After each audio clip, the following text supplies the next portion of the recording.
It's our leather anniversary. I put my GIMP costume on, and I'm here to watch a movie with you.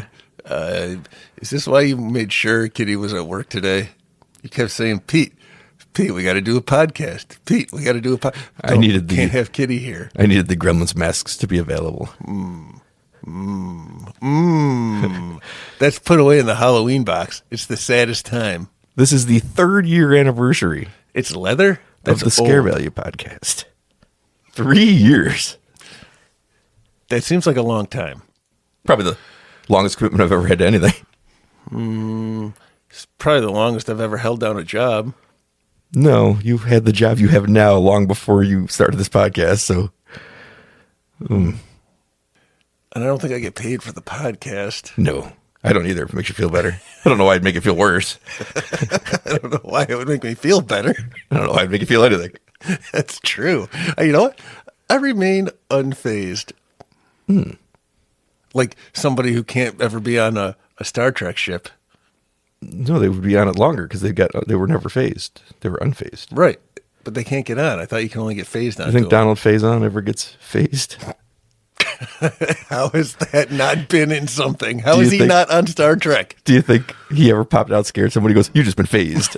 He needs to have. But imagine. It's a guy that doesn't age, by the way. He looks exactly the same as he did in Clueless. He's 100% that. It's insane. Him and Paul Rudd. Is there something happening on the set of Clueless? If you saw the Super Bowl halftime, Alicia Silverstone looks good too. I've seen her in movies recently. She's just a little whore. If you saw the Super Bowl halftime show, Ricky Martin pops up at 54, and I'm like, come on. Like, this guy looks like he's 28. Looks like a fucking Greek god. I don't think he's had work done. I don't know what the fuck's going on there. He shakes his bonbon. It was a workout video. That it wasn't a song. I'm kind of annoyed, honestly, because it's like, I every day I look 3 years rougher. And he's like, this is not right. I assume I look just like him. Oh, boy. What? Well, I don't. I mean, not that good looking, I imagine, because, Ricky Martin.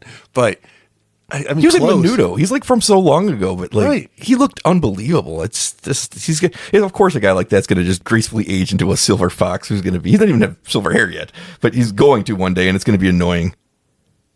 Yeah, I'm close to that. Yeah. Hey, you got the white beard. Yeah. Like Santa Claus. And the distinguished bald patch. Yeah, we all get that. Yeah. See? Anyway, it's our 3rd anniversary, and what we do on anniversary episodes is, well, the first year we didn't know it was our anniversary, so we did a watch-along for A Nightmare on Elm Street. But then we figured out the format in year 2. What's the format? We're going to watch a non-horror film that we both love. What did we watch in year 2? We watched Weird Al Yankovic's UHF. That wasn't a horror movie? It was scary. Well, I got another scary one for you. All right, what is it? Because I think our favorite thing we've done on this podcast is time travel to the 1980s. The 1986 movie theater scene was lit. It was. Aliens, April Fool's Day, which I think we're going to do for April Fool's Day this year. That'll be fun. And you know what? I haven't seen it since 20, 30 years ago. 40. Exactly 40. Today's a bad math day. Oh, man. I'll let you know when a good one comes around. Hasn't happened in the 33 years I've known you. 3 of which we've done this podcast for. We've done it for like an 11th of my life? Oh, boy. No. Anyway, today we talked about watching. I mean, we gave Pete that list. He whittled it down to a couple. We didn't have access to the phone booth. That was my choice number 1. We didn't have access to the phone booth, and I'm not paying $3.99 to rent it. Even though it's not my TV and it wouldn't be my money. So we settled on Back to the Future because it involves time travel in the 1980s. Also, don't say settled on. This movie's too good to be settled on. I don't mean it in a way where it's like we had to settle for. Then I would have said settled for. Okay. Settled on means we decided upon. That sounds like not a good English day for Pete either. That makes it sound like you're a chicken settling on your egg. This movie's not an egg. It's sitting on the egg. No, you settle upon it gently so as not to crush it beneath your chickeny feathers. I don't think a chicken could crush an egg. That sounds like one of those riddles. I don't think a chicken could crush an egg. I don't know how to make the experiment to figure this out. Chickens to me seem leg and top heavy. Their butts pretty light. I don't know. I've never really been up close to a chicken. I find them to be frightening. Me too. They're dinosaurs, man. Little dinosaurs. Well, if you want to watch Back to the Future with us, and it's one of the greatest films ever made. One of the few movies I would argue is probably a perfect movie. Yeah, that and Poltergeist. No, that's not one of them. Jaws, I would argue, is a perfect movie. I think Back to the Future is a perfect movie. Steven Spielberg's got his hands in both pies. And in Poltergeist. And in Poltergeist. Spielberg! Boy, what can't that man do except make a good movie post Jurassic Park? That seems to be the one thing that he lost. He burned out. He flew too close to the sun with Jurassic Park. And he lost. He couldn't even make a second good Jurassic Park movie. He tried. Not a guy that makes a lot of sequels. I guess Indiana Jones movies. Which, less said about those late ones, the better. Although he didn't direct the last one. But he had his finger in the pie. He's got a lot of fingers and a lot of pies for that guy. All right. It's a 2-hour-long movie, so I'm just going to play on it. Shit. Pause it when Universal and MCA company logo stops moving. As soon as it freezes, you freeze it. And then we'll count down from 3, and then we'll be transported back to 1985 to go back to 1955. And we'll see why all these greasers keep popping up in the 80s. Maybe it's this movie's fault. Let's look for that through line. Here we go. You asked what Billy Zane's in before Demon Knight? He's in this movie. He's one of Biff's side men. Oh, you know what's really fun? Okay, go ahead, start. And we're going to count down from 3. Wait, hold on. When Pete coughs, we count down from 3. In 3, 2, 1, play. Here we go. Hour 56. Not quite 2. Too long. I didn't know they made movies this long back in 1986. No, I think this movie's perfect. In fact, the only complaint I would first name up there, this fucking arrogant motherfucker. This finger pie having motherfucker. Hey, Robert Zemeckis. Oh, second build. Oh, that's the other one I want to watch with you sometime. Frighteners. Yeah, it's a good one. Roger Rabbit. Starring Charles Fleischer from Demon Knight. I always think of Billy Zane in part 2 of Back to the Future, where he's got the cool sunglasses on because he's that's true. Futuristic 2015 Billy Zane. Unlike Crispin Glover, came back for that one. Good old Crispin Glover. Now, you told me before you don't think Christopher Lloyd wears any makeup. Yeah, he doesn't. In the 80s scenes. Yep, I think you're going to see very clearly in this HD transfer that he is wearing very clear makeup. Bullshit. Hey, why are all these clocks here? Where are we? What's up with this? Is this some kind of... Well, this movie's about time. I've never noticed that before. What's funny is that it leads you on the beginning to the impression that Marty's always late, and that never comes up again. God damn, you're right. I always kept waiting for the payoff to that. It never happened. I have been waiting 40 years for the payoff to that. I just always... What a way to establish a character trait that unnecessarily... Guy like skateboards, and hates his family, always late. It plays rock and roll music. Right. Those are the priorities. Now, this is, of course, the impetus for Rick and Morty. The relationship between the old scientist and the young boy. Hey, what was the reason? There's a reason I know that didn't make it to the film, but why Marty and Doc Brown hung out together? Like, it's an actual reason they have. Well, I think that they're just following the Peltzer protocol, where you befriend a young child. And they both aged a little bit up since when they befriended each other. Okay, so it started off as a Peltzer. My guess would be it would be related around Marty's feelings for his family, which he clearly does not like being around. He's got to find someone. Why do you say he doesn't like being around him? Oh, because his mom's fat, and his dad's a loser, and his sister is an introvert, and his brother's a loser too. Oh, you know what? Spoiler alert. I always remember the family at the end. Yes. When he changed their whole lives and has had no experiences with them in his own memory banks. Now, why? I'll save it. I'll talk about it when it happens. Were you going to ask why she thought Marty was a great name, but then waited till their third child to do it? And how the dad never mentioned that, like, he looks an awful lot like that kid we grew up with. Who tried to have sex, or you tried to have sex with? Repeatedly. Like, that's what I go, like, why is that in the script? Why was that, like, why is it considered really funny? I don't know. John Mulaney has a good bit about it, though, where he's like, imagine pitching this movie, and you're like, this sounds great. Time travel, sci-fi. Steven Spielberg's on board. He's like, what does he do back there? Does he change the fate of something? Does he save Kennedy? Like, no, he tries to fuck his mother. Repeatedly. Like, what? He's like, just go with it.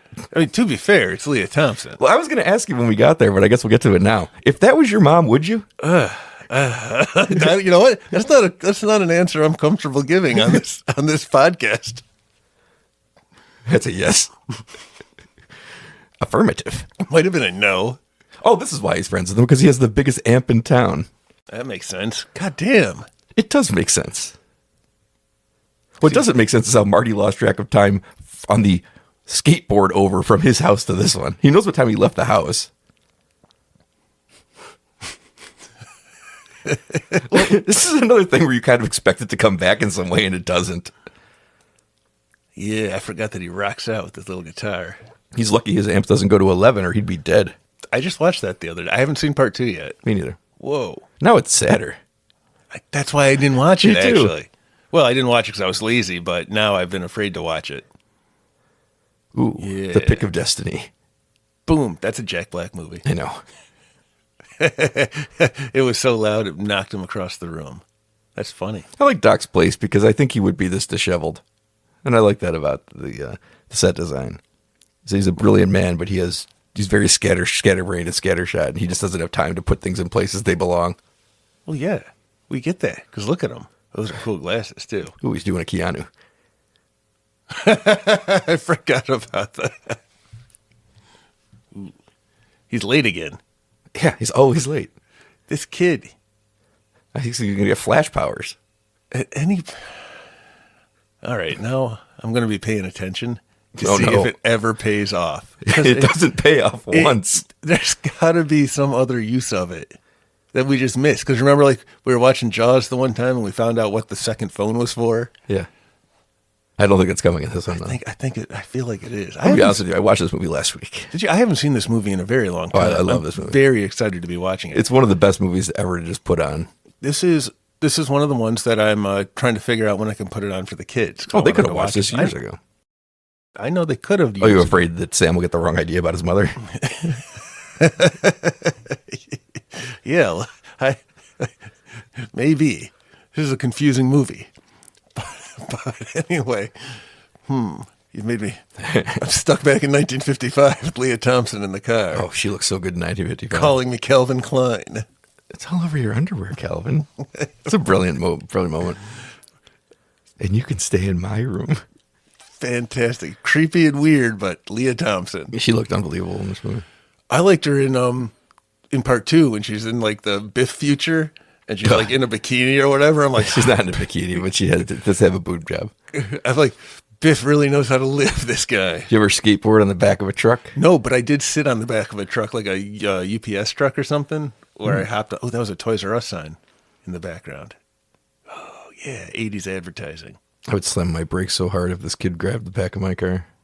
You know, I think we jumped on the back of that truck because of this movie. Oh. Like, it was going slow. Kind of like this. This is, of course, the same town's Gremlins was shot in. And by town, I mean backlot. For real? Yes. So there's gremlins all over this town? They cleaned it up. Peltzer got rid of them the year before this all happens. Weird Gremlins is older than this movie, now that I think about it, but it is. This is California, right? This is... Is it California in the movie? I don't know. That's why I was asking. I feel like it is. Hey, that's not Elizabeth Shue. It's shot there. It's not Elizabeth Shue. Who's this lady? This is the original girlfriend who couldn't come back for the sequel because her mother was very sick. Oh, that's sad. Hey, you know what's funny? This guy's always bald in all of these movies, no matter what time period it is, and he's always a dick. I know. When they got to like the third one, he should have been there with like a lot of hair. No, that's not his role. No. But it's obviously an ancestor. Right. And they were like, his name should be Harry, and his predominant characteristic should be that he has so much hair. Because why not at that point? We're already off the... Like, if you'll forgive this pun for how the movie ends, we're off the rails at this point. Where we're going, we don't need rails. Where we're going, we need roads because this is a car. I like part 3. I like part 3 more than part 2. I don't care if I'm the only one. Part 2 is a deeply flawed movie. I like part 3 better than part 2. Part 3 at least has an arc that makes sense for the characters. Part 2 is just a mess. And it's not a mess like this is our middle movie like Empire is, because Empire is a great movie on its own. I like how you call it Empire all the time, like you're friends with it. Yeah, I'm on a first name basis with that movie. Now, can we no longer call the third one Jedi because there's another movie called The Last Jedi? Yeah, you can't. Confusing? You really can't. Oh, what they've stolen from us. I know, but I like The Last Jedi. I like The Last Jedi too. This is another controversial take. I feel like it's not. I feel like... Oh, no, you want the actual controversial take? It's one of only 2 Star Wars movies I think is good. I know. I think I've gone down this road before and I don't like it because it's hard to argue. The other one is Empire. Yeah. See, I like Return of the Jedi though. hey, that's somebody. That's Huey Lewis. It is Huey Lewis. And that's the news. They play a Huey Lewis song at him, and he gets up and says, "You're too damn loud." Because that's funny. It's a rock star guy saying, your rock and roll is too loud, Marty McFly. Had he done Marty McFly? No. Oh. No. Had Michael J. Fox done Family Ties He was yet? shooting, he was already started, but he was also shooting it every day and had to shoot these things at night or the other way around. Like he was doing double duty on it. He couldn't get out of the time off the show to shoot the movie, and they needed him at the last second because they fired Eric Stoltz partway through the production. So he just had to come and do it and then go and do the other one. And he got no sleep for like weeks doing these things back and forth for the two roles that made him super famous. I don't know why he made God angry at him, but he made him super famous. Yeah. That's right, because this movie was hey, 80s leotards, I like them. Could you imagine, like, staring at another girl's ass right next to your girlfriend, and then she'd be like, "Oh, that's so cute. The 80s were the best." People stare at my ass all the time. You say things that are not true. It's true. Oh, that one time you didn't have underwear on and you had the big hole in the back of your pants and you tried to get people to follow you in line at Dairy Queen. I believe they stared at it, yeah. Hey, speaking of, just the other day, I went outside and I had my jeans on, and it's like negative 800 degrees here. Sure. Like the ice planet Hoth from Empire, Empire, my good sure. buddy. Yeah. And I felt really cold, like in my butt region. I'm like, wow, it's really cold. Something's not right. So I went back in the house. I had a huge rip from like the belt line all the way down the back again. I caught it though, but if it hadn't been cold, I probably wouldn't have noticed, and I would have done the same thing again. You would have had an ass cheek that looks like Jack Nicholson at the end of The Shining. Yeah, but I noticed it. I'm just saying, if it was summer and I was going to Dairy Queen, I would have had a repeat performance. We set up a lot here. We set up that his mom has told him that she was a saint. We set up that the clock tower is, well, she's setting it up here, but we could also see in the background the clock tower saying, "Ooh, a fitness aerobic center." That's why, look at that continuity. Because they were going there in their leotards. Yeah. Oh my God, this movie is perfect. It really is. I was going to say, the one thing, this movie, I think you can't cut anything. I also wish there was a bit more time spent in the 50s. I'm always a little surprised at how fast we get to the dance, where I'm like, fuck, I could use another few days of doing stuff. Yeah. I'm going to have to pay It's attention also to that. good. And you get listen, Michael J. Fox became a gigantic star because of this. Christopher Lloyd, great in this movie. Leah Thompson, I mean, yes. This is Crispin Glover's movie. He's so fucking good in the 50s that, like, I could use a lot more of him running around the 50s being neurotic. Is Crispin Glover a weirdo? Oh, yeah. Big time. But not like a creep weirdo. No, he's a weirdo in the way that, like, actors are sometimes weirdos too, where I remember hearing the story where he was trying to act through the scene where he tells him you have to go hit on. Hold on, is that a Triple X theater behind him? Yes. Nice. He's like, you have to go ask out Lorraine. And he's like, okay. And then he just stood there and he's like, the director's like, "What are you doing?" He's like, "George McFly wouldn't go in there." And he's like, "Okay, but you have to go in there." Like, he's that kind of actor where he's like, you have to go in there. Although Eric Stoltz was that kind of actor too, and it cost him the job. Yeah, why did he get fired? Well, they said the chemistry wasn't working because he couldn't play it as a comedy. And the reason he couldn't play it as a comedy is he saw the movie as a tragedy, because he recognized when Marty returns home, he has no life experiences with these people. He's a stranger in his own home. And he couldn't see anything beyond the darkness of the moment. So if you've ever seen the scenes, they don't work the same because he's playing them as if he's in a dark psychological drama. But that's only the very end, right? Like, the whole rest of the time, he should have been happy and cheerful. But goddamn, that is a great take. He just doesn't have the charisma of Michael J. Fox. No, but that's really funny because that is a terrible ending. But Michael J. Fox this Marty McFly seems so happy. He was haunted by it in production. What a great take. Good. This would have just been 1 year after Crispin Glover dies by corkscrew while Duckadoo watches porn in Friday the 13th Part 4. Good old Duckadoo. So this is a pretty big movie for Crispin Glover then, too. Yeah, but he hated the success and he wouldn't come back and never took like a major role again. This should have made him a big star, but I think he's too weird. He doesn't I get that. I wouldn't want to be a movie star either. He's so perfect in the 50s.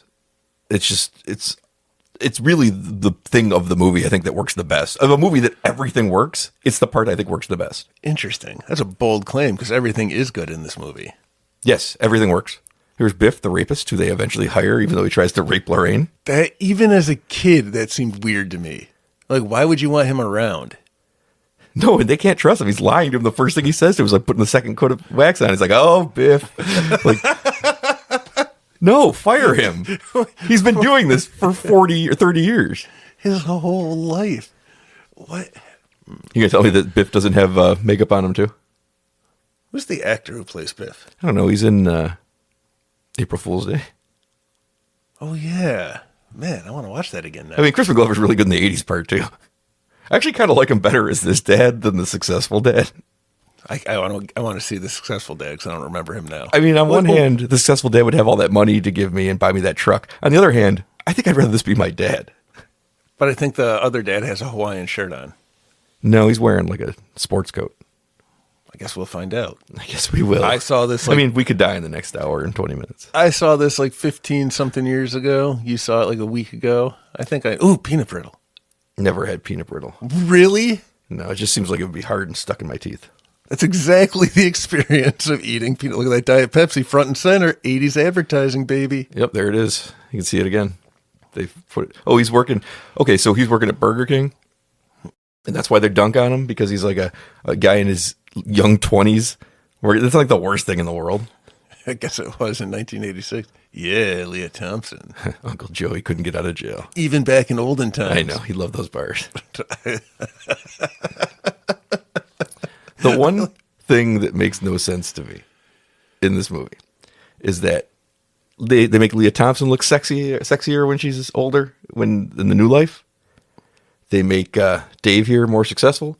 They make his father more confident. Marty has no history with these people. They changed nothing about the sister except now she has lots of boyfriends.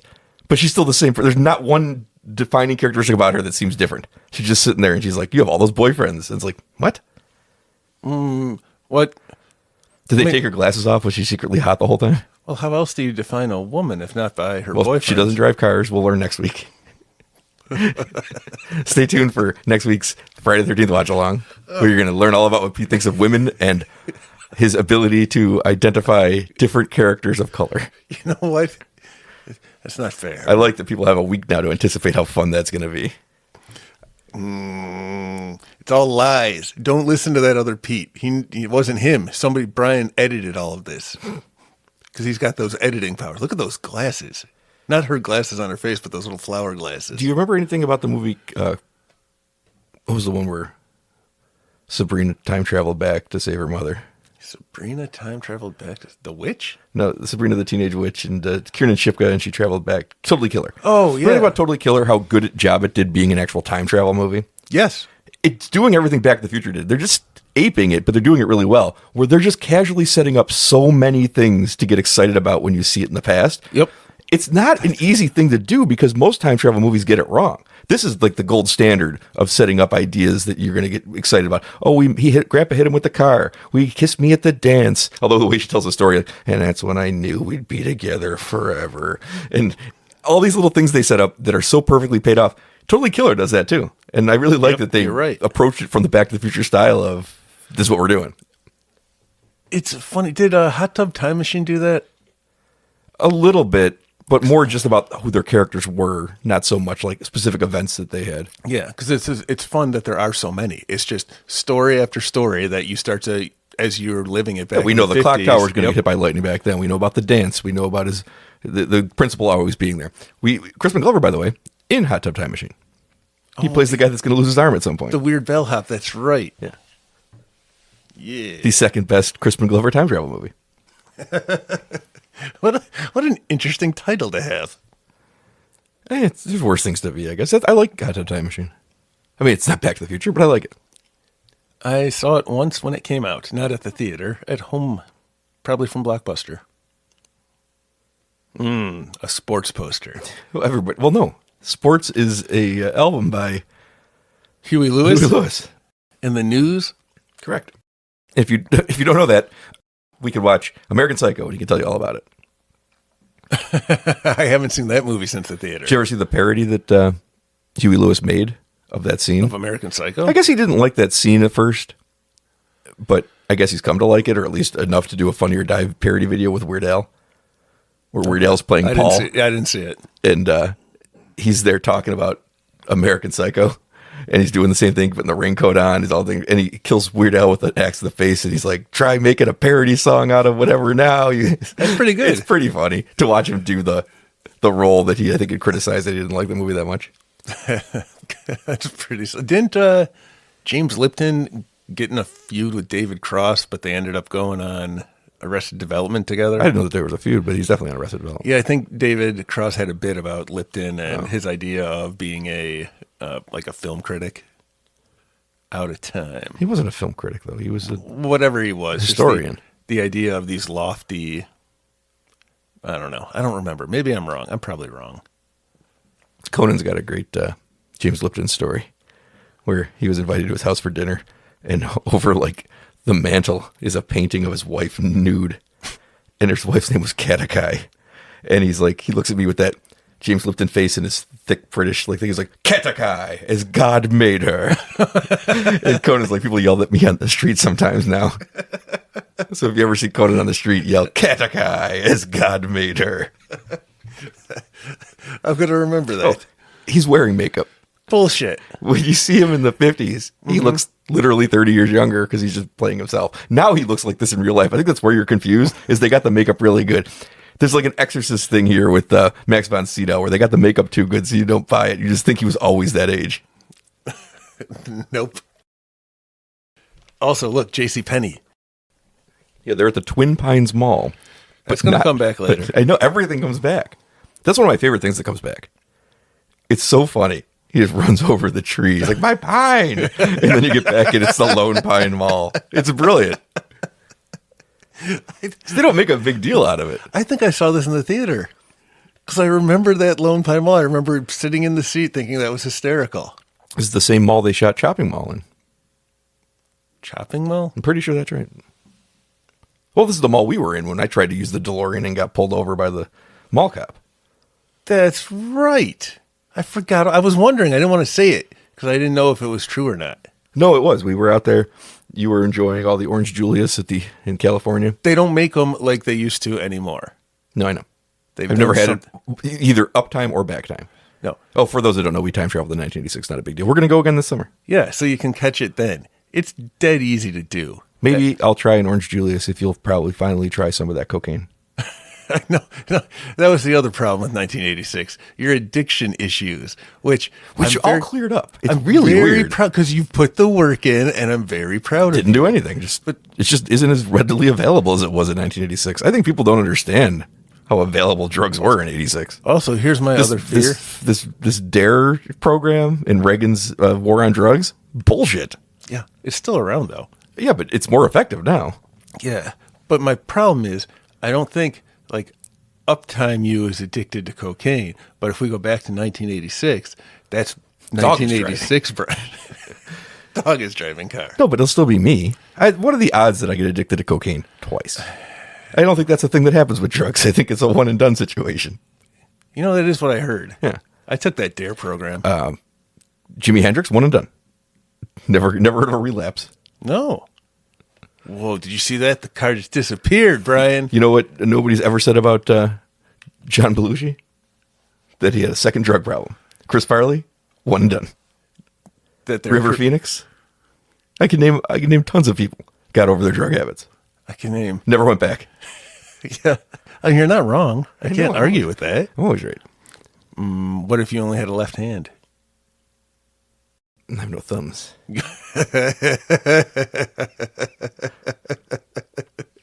There shouldn't be this. I want to preface it by saying there shouldn't be this. But you know how people who can't dance, they say you have two left feet? Wasn't that Daniel Day-Lewis movie? That was my left foot. I think I painted with his foot or something. But you know how they say you have two left feet? Yes. I think people who can't masturbate should say they have two left hands. What? I'm not following. What else do you use your hands for? I couldn't think of a second thing.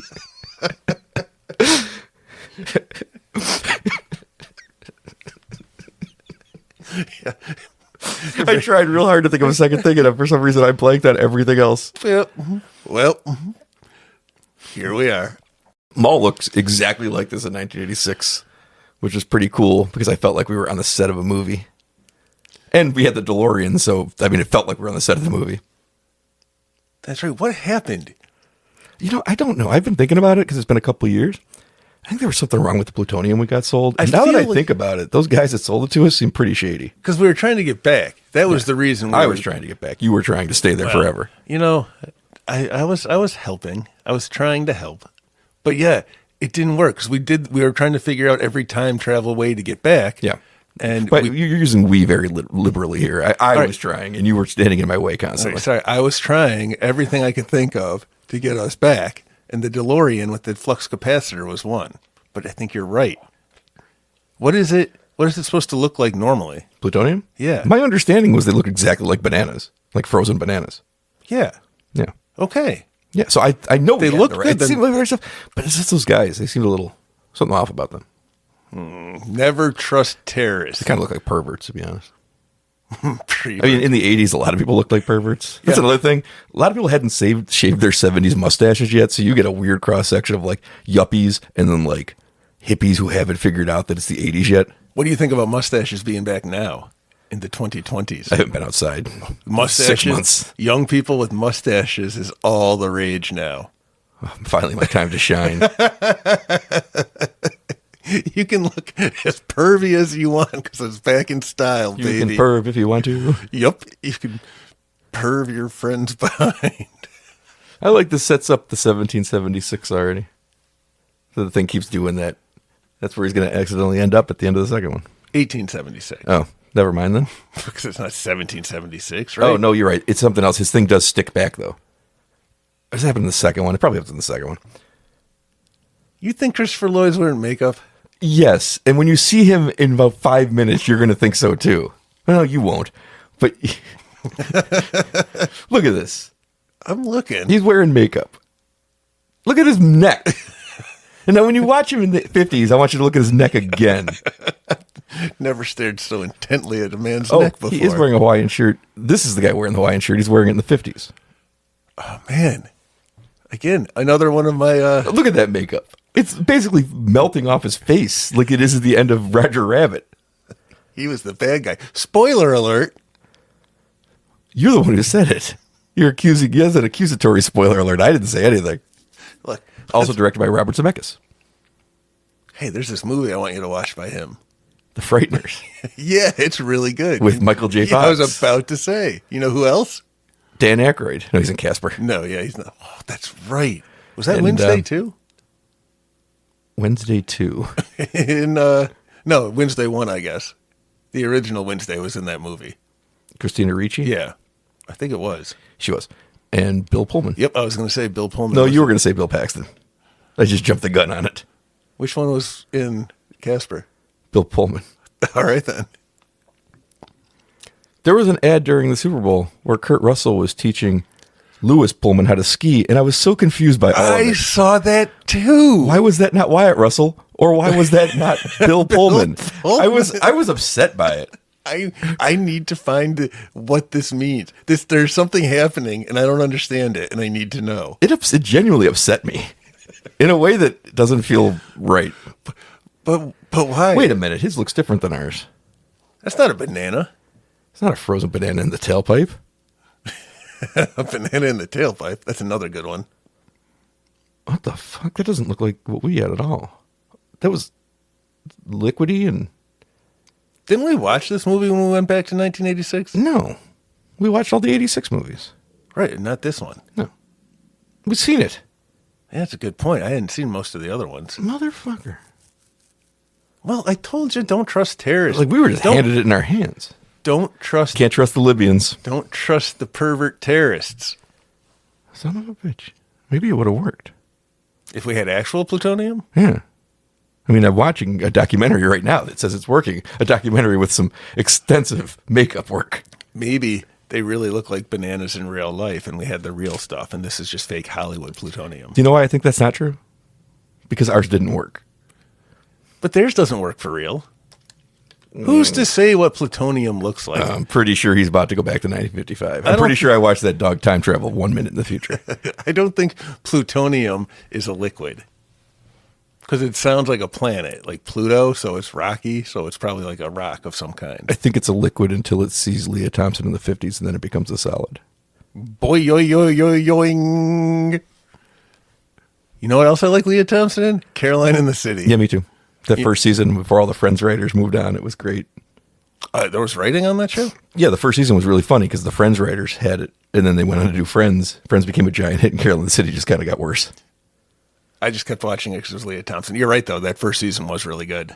And she had that friend who was in love with her, but I thought he was gay, even after he professed his love for her. Just because he seemed to be playing it like a stereotypical 90s gay character. I can't even remember him. The blonde guy with the glasses. Yeah, he had like who worked there. He seemed like an Andy Dick looking guy. Which is No, he was like a normal guy. Yeah, because that sounds very insulting. Is this the Libyans? Yes, the Libyans. Where'd Doc Brown get a gun? From Janie. Oh, no. They never tell you what happens at the end of that song. She gives it to Doc Brown. It's entirely possible. I don't think I've ever listened. No, they shot Doc Brown. I wish there was like another story where they time travel back to like 1965, and he also tells him, like, also carry a gun.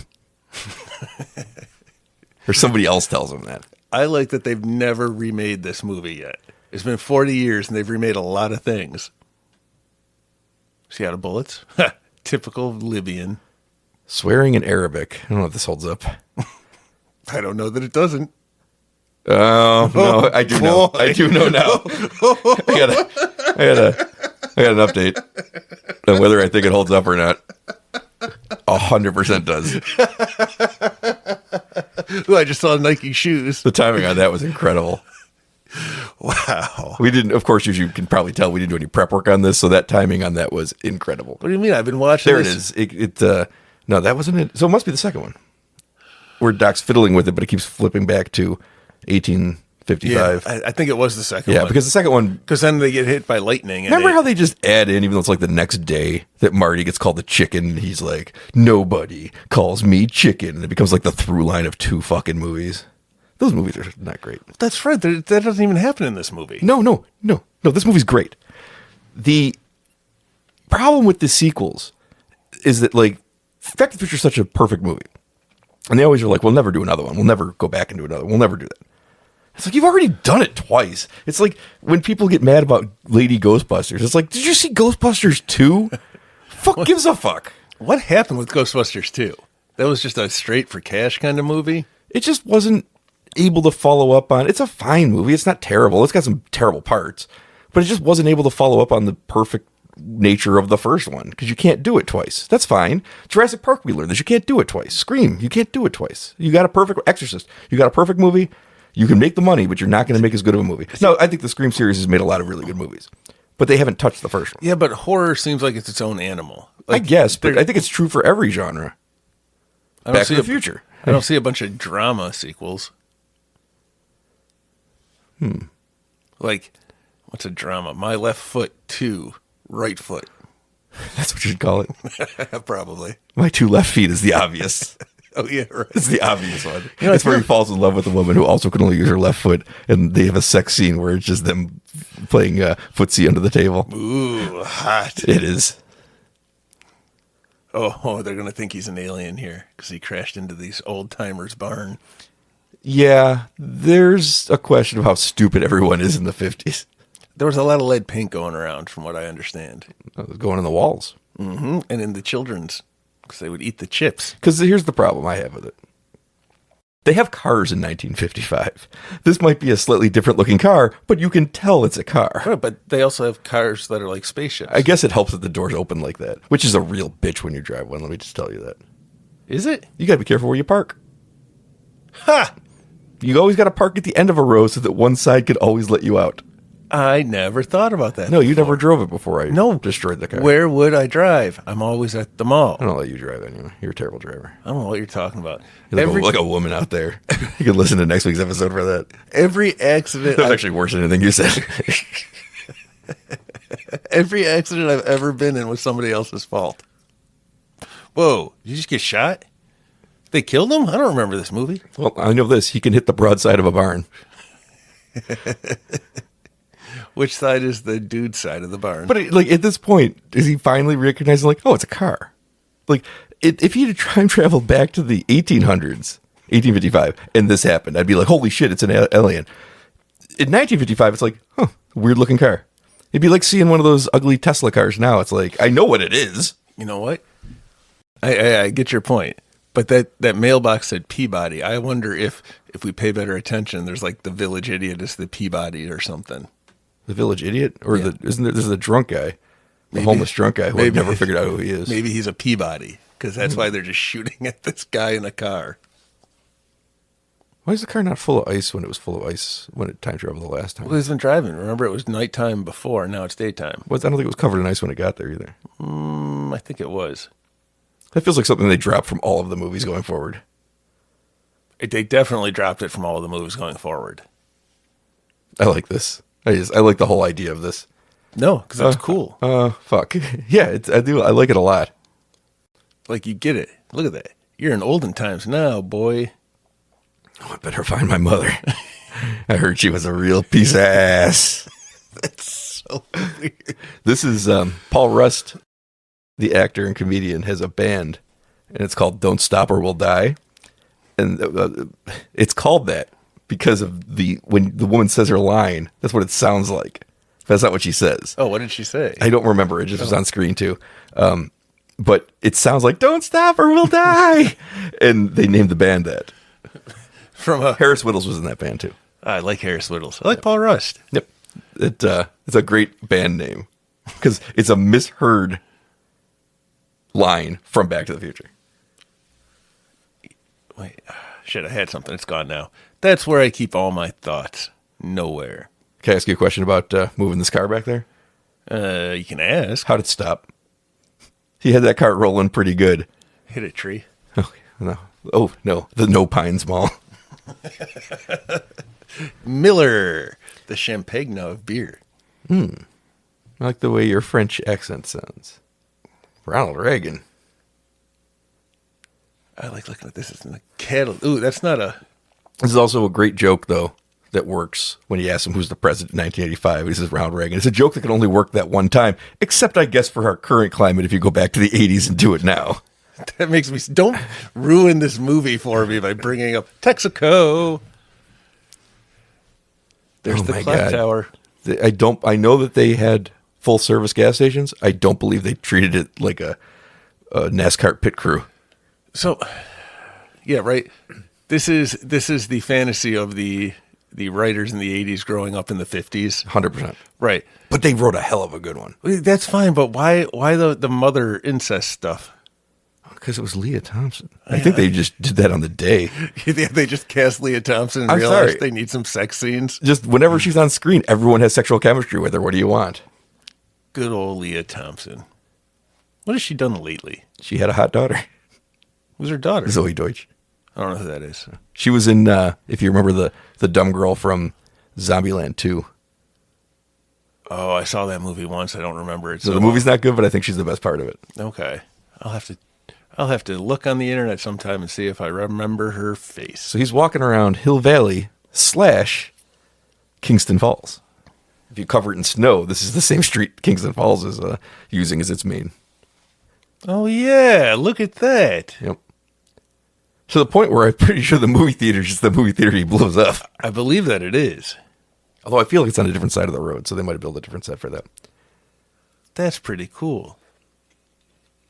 And that explains why it's a young boy hanging out with an old man. Yeah, this was the style of the time. It's the town. In this town. Right. It's just the thing this town does. This town in the mid-'80s, a lot of men hanging out with young boys. Get it? Urns? Nope. Because, like, you die if you drink it? Oh, I do get it now. What's with the life preserver? I gotta say, this was out by 86. I'll say that. Nobody was wearing this by 86. Every once in a while, I see one of those puffy life preserver jackets at a store, and then I laugh because of this movie. I don't remember that ever being in style, but I remember the first time I saw this movie as a kid, it didn't stand out to me as being weird. So I guess it must have been. I thought it was cool. I think it does look cool now, even. Like, this is what people should use retro fashion to do. Is wear this weird thing. Like, although I don't know what the point of its function is. It's not going to keep you warm in your arms or anything like that. You just said it. It's for fashion. I guess I did. I guess I did, and I just dismissed that was worthy. No. He's got 3 shirts on. Well, he's freezing to death with that life preserver instead of a coat. Is this guy somebody in the future? I don't think so. I think he's probably dead by 30 years later. But the janitor is the mayor. Oh, Pete, this movie has some issues. Why? As much as I love it, it's got a couple little things that make you go, Why?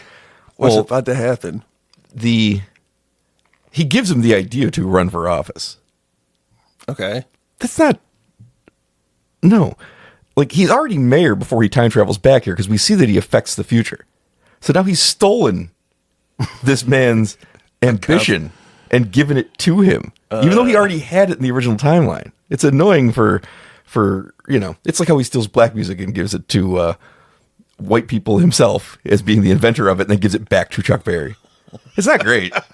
It's not great. But again, that song existed, so Chuck Berry did write it the first time, and then he stole it from him and then credited himself. There's Billy Zane. I know. I've been watching. I didn't want to interrupt your talkie talk, but Billy Zane. Look at that cool. This guy on the left is not nearly as cool as the other two. No. But or three, I guess, if we count Biff. He wants to be. He's the try-hard of the group. I'd watch an entire movie that was just Chris McGlover living his day in the 50s. It would be amazing. Wait, isn't he like a creeper spying on Leah Thompson too? Yes, he's a peeping Tom. So Leah Thompson, like, her choices are Biff the rapist, the creepy peeping Tom that is whatever his name is, or her son. And you know which one she goes for. This movie. Why do I like this movie so much? Freud has some things to say about it, I guess. That's what I'm worried about now. This is unlocking a lot of problems for me. It does just seem bad now. It's weird because he does it twice to black characters. I'm just going to say it that way. I can't think of anything else in the movie he just appropriates for himself and then becomes the cause of existence. Except this man's ambition and Chuck Berry's breakout song. Those are the 1950s writers. Basically rock and roll. Well, I thought Elvis invented rock and roll. Elvis was just singing blues songs. Fast. Yeah, rock and roll. Yeah, I guess that's what all rock and roll is, isn't it? It's some fast-paced doodop. Takes him 30 years to do it. But I guess he probably can't run in 1955. Oh, shit. That's right. Holy cow. I forgot how shitty the 50s were. We shit on Hill Valley. It's a pretty progressive town, honestly, because they're hiring the black band to play at the school dance. They're employing in white diners in the middle of Jim Crow era. Yeah, California was always... We don't know that it's California, but I think it is. Yeah, why do I think it is then? It's got to be California. Because it looks like Halloween. He's running down the street from Halloween right now. Oh, this is fucking Illinois. So it's Illinois. Yeah. Right. I think you think that because it's shot in California. But you're right, it does look a lot like the Halloween side. It's the same street, I think. It's like they all shoot in the same place. Hey, yeah. now. Hey. You're an all-star. Get your game on. You want a piece of that too? No, he's looking. What? Why? Like, he knows the story of how they met. I like that he doesn't pay attention to them enough to have put this together already. No. I like that when it happens, the father says, I hit one of those kids again. So that means everybody's peeping through her window. I mean, I don't blame them. I always took it that he was just a really shitty driver. No. I think they're just dropping out of the trees. All the time because they're spying on Leah Thompson. Yeah. Oh, look, he's looking up at the window. Oh. Another one of the kids jumped in front of my car. You're 100% right. They're all... Man. And they're in high school, so they're all underage too, right? Yep. Awesome. This is the senior year, you'd think. Oh, no, it can't be. It can't be. Why? It has to be junior year at most, because they ask if George has ever thought about running for class president, which means there has to be another year for him to serve that term in office. Even better. Because you're not going to ask him at the Under the Sea dance to do something, unless it's like the opening day of school. I feel like it's not. I love this whole setup, though, because you would think I just had this horrible nightmare. I got hit by a car. So my head hurts. Impossible things are happening, and I hear my mother's voice. It's perfect. Oh, man. He's thinking, I got to do what I got to do. I mean, let's be honest. It doesn't take him very long to get from, I'm weirded out by this, to, well, George, you're going to have to interrupt me while I take advantage of her. Oh, God. He offers that up. Oh, my God, there's so many. Why do I love this movie so very much? Because it's Leah Thompson. It is Leah Thompson. You know, I think that's probably why I like part 3 so much. It's probably one of my first crushes, but that's probably true for a lot of people our age. It has to be. Because you would have seen this movie when you were a kid, like a kid, but young. Jennifer Connelly's got to be up there too for Yeah. kids. And she took her tits out and like everything. Yeah, she did later. No, she did in the 80s too. Did she? I guess I wasn't watching those movies. I was. Damn, I missed out. I gotta go to where did I gotta go? Blockbuster. I gotta head to Blockbuster. Well, you can in a few months. I'm excited for that Is too. Blockbuster even around in 86? It probably I don't think it was. I think it I was. don't think in we the had them 90s. here, but it had to be somewhere. I don't know. I guess we're gonna find that out. Hey, that's a new mission? A cliffhanger. Yeah, I'm gonna see if there's a Blockbuster. We'll see if that comes up.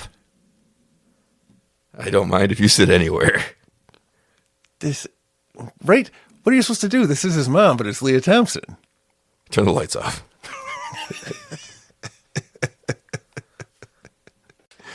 Did you ever watch Red Dawn, the original? Mm-mm. She was in that too, Leah Thompson. Would it be weird if I watched just the remake? No, because there's some things I've just seen the remake, like the Blob. No, I might have seen the. I still don't know which Blob I saw. Well, I know you saw the new one. I know I saw the new one, but I might. And by have... new one, I mean the one from 38 years ago. Yeah, it's kind of new. They haven't made a Blob since, have they?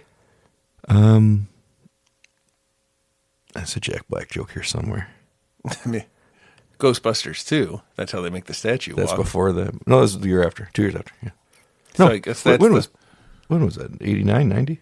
90, I think, for Ghostbusters 2. So Gremlins and Ghostbusters came out the same day in 1984, and then both Gremlins 2 and Ghostbusters 2 came out in 1990, the summer of 1990. That's funny. Maybe I feel like it was 1990. I feel like no. I think it was like 88.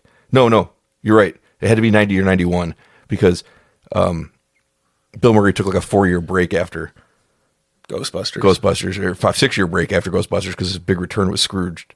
So it must have been like the next year, might have been 91. Okay. Yeah, I think it was 91. Yeah, I know it was early. I like Scrooge. I watched that this year. Scrooged is good. It's got Bobcat Goldthwait in it. That's why it's got John Glover. That's As another guy you're not supposed to like that you end up liking. I was about to say. He can't play anything but that. In Smallville, he's evil, and I'm like, he's my favorite part of the show.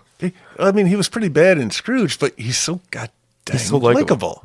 He's playing the same character he's playing in Gremlins 2 in that one. Hey, that's the kid from that show, The Wonder Years. That's correct.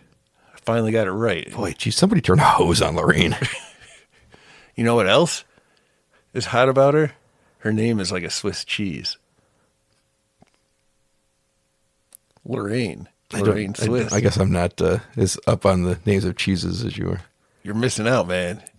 Can't believe you don't know cheese.